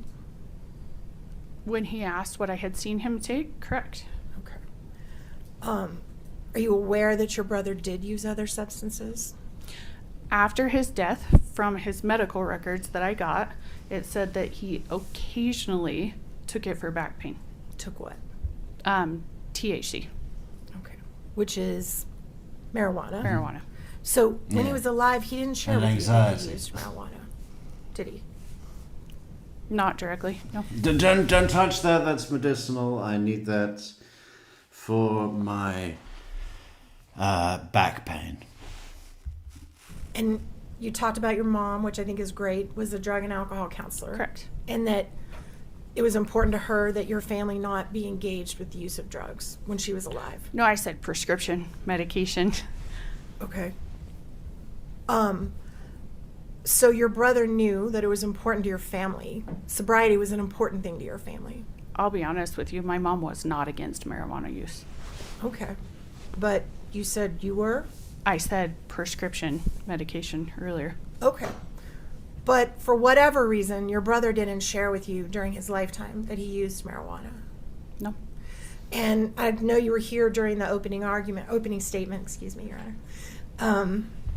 You saw this slide of all those gummies that were seized from Eric's, you didn't know that was in his house?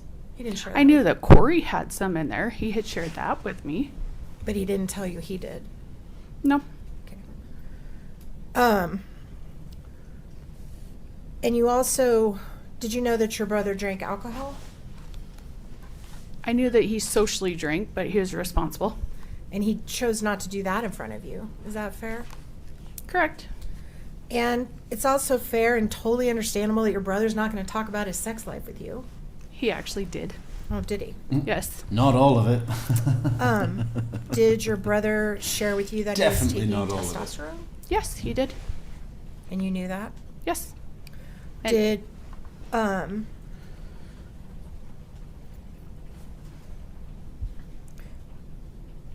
I'll strike that.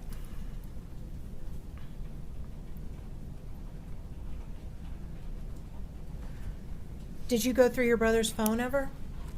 No. The morning after he passed, was there a period of time where you saw your sister Amy with his phone? She did have his phone. And how long did she have his phone in her possession? Honestly, I wasn't watching Amy very close, so I can't tell you. Okay. Did you ever have his phone that day? No. Stay within scope. Objection. Same morning, Your Honor. Let's keep moving. The objection is overruled as to that last question. Did that morning after Eric died, did you ever, well, let me ask it this way. When you arrived at the house, had the police cordoned off any portion of the house and said you could not enter it? There was someone at the hall, and they said that you weren't supposed to go back down the hall. Once they removed your brother's body from the scene, and I know that was traumatic and I'm sorry, once they removed his body, were you allowed to go anywhere in the house you wanted? Yeah. And did you see the police searching the kitchen? Yes. All right. What Just did you? the garbage in the kitchen, that was all. That was the only thing you saw them search for, was the Yeah. garbage. I wasn't around them all the time, so I don't know what else they did. Okay, that's fair. At any point that morning, did you hear Corey being interviewed by police? No. So you weren't present when they questioned her about what happened that night? No.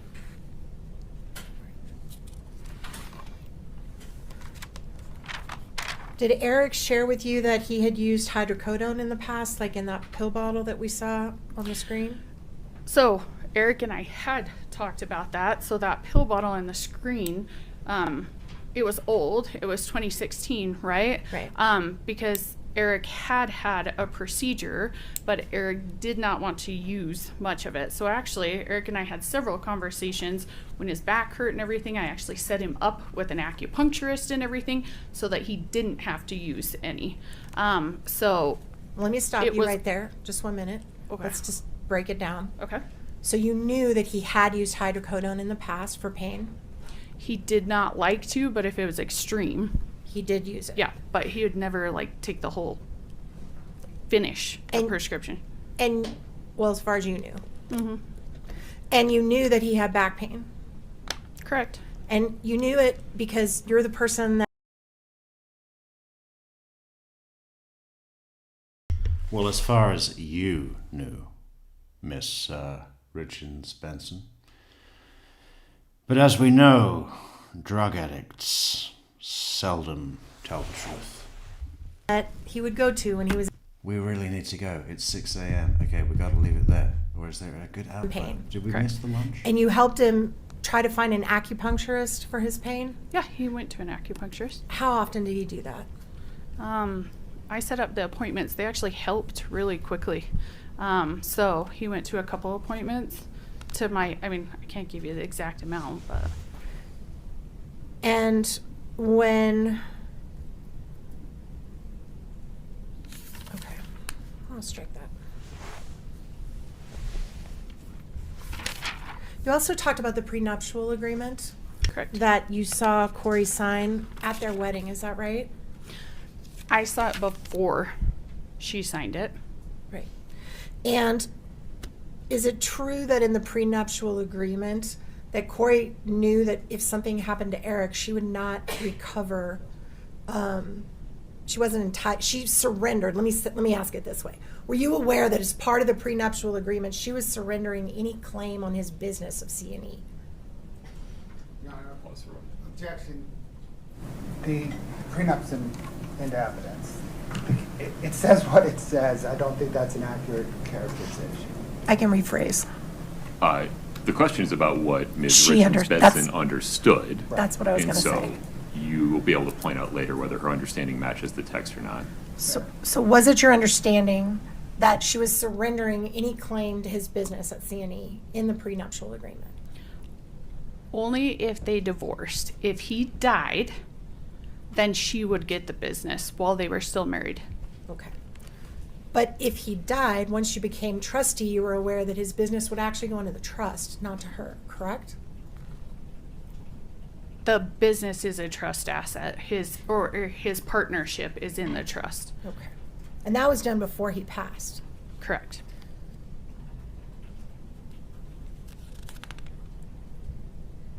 And again, you don't recall telling the officer that Corey was upset about that prior to the officer coming in the house? No. Okay. The morning that you were there, was there any period of time where you were in the garage?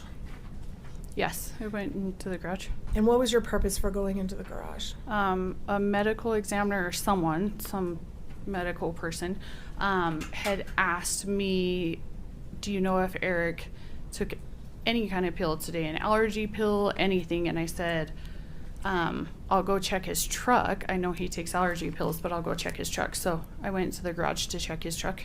And when you were checking his truck, was there anyone back there with you? Lisa Darden, her mom, and Bree, I think it's Swerenson, followed me. Okay. And when you were in the truck, how long were you in his truck? Not long at all. Okay. When you got there, was Amy in the truck? No. At some point, did you see Amy in the truck? No, not to my recollection. Okay. All right.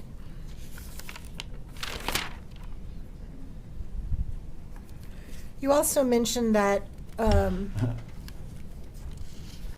love it. I love it when lawyers do that thing where they get the answer that doesn't confirm and use it as proof that it did happen.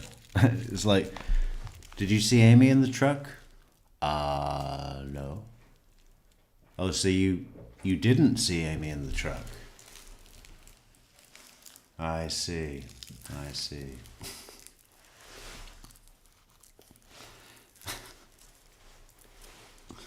Oh, it's good because and it has to. It's on confidence because Casey here has to feel like Nestor has proof that at some point Amy was in the truck. Of course she doesn't. But if she says it just right, then it's like it's a very subtle gaslighting. It's good. And did you see Amy in the truck? Oh, you didn't see Amy in the truck. I understand. You weren't wearing your contacts that evening, were you, Miss Richens Benson? I think we should leave it there, guys. I think we should leave it right there. That feels right. Well, thanks for coming. What are we doing tomorrow? Maybe something else. It's the weekend. We can have a break from Richens. And Utah. Too much Utah for 1 week. Plus we spent all that time in Arizona. I'm like mountained out. I want to get back east. Way back east.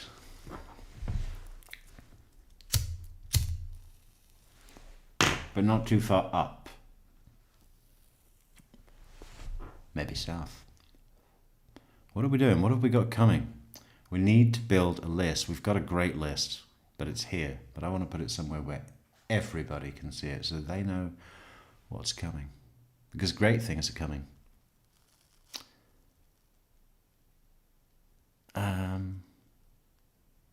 Many things.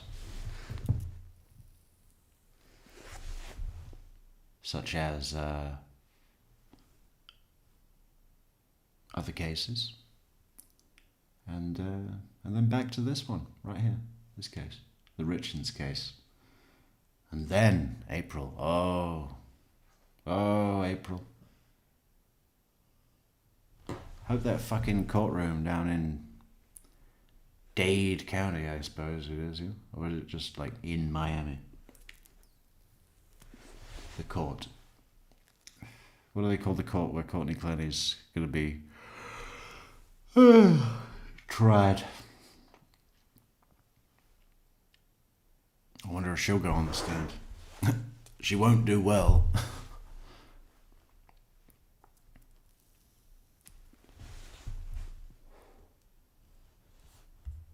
I bet she's fucking knifed a few people in jail already. She's crazy. Anyway, we'll see you later. Thanks for coming, everybody. Thank you so much to Just Sue, Spacey Dove, and Stella for those super chats. Those are great, and we appreciate it. All right, guys. Thanks for coming. Thanks for saying hello. Say hello again tomorrow. We'll be here at around 8 or 9 in the PM. Catch you later. Adios.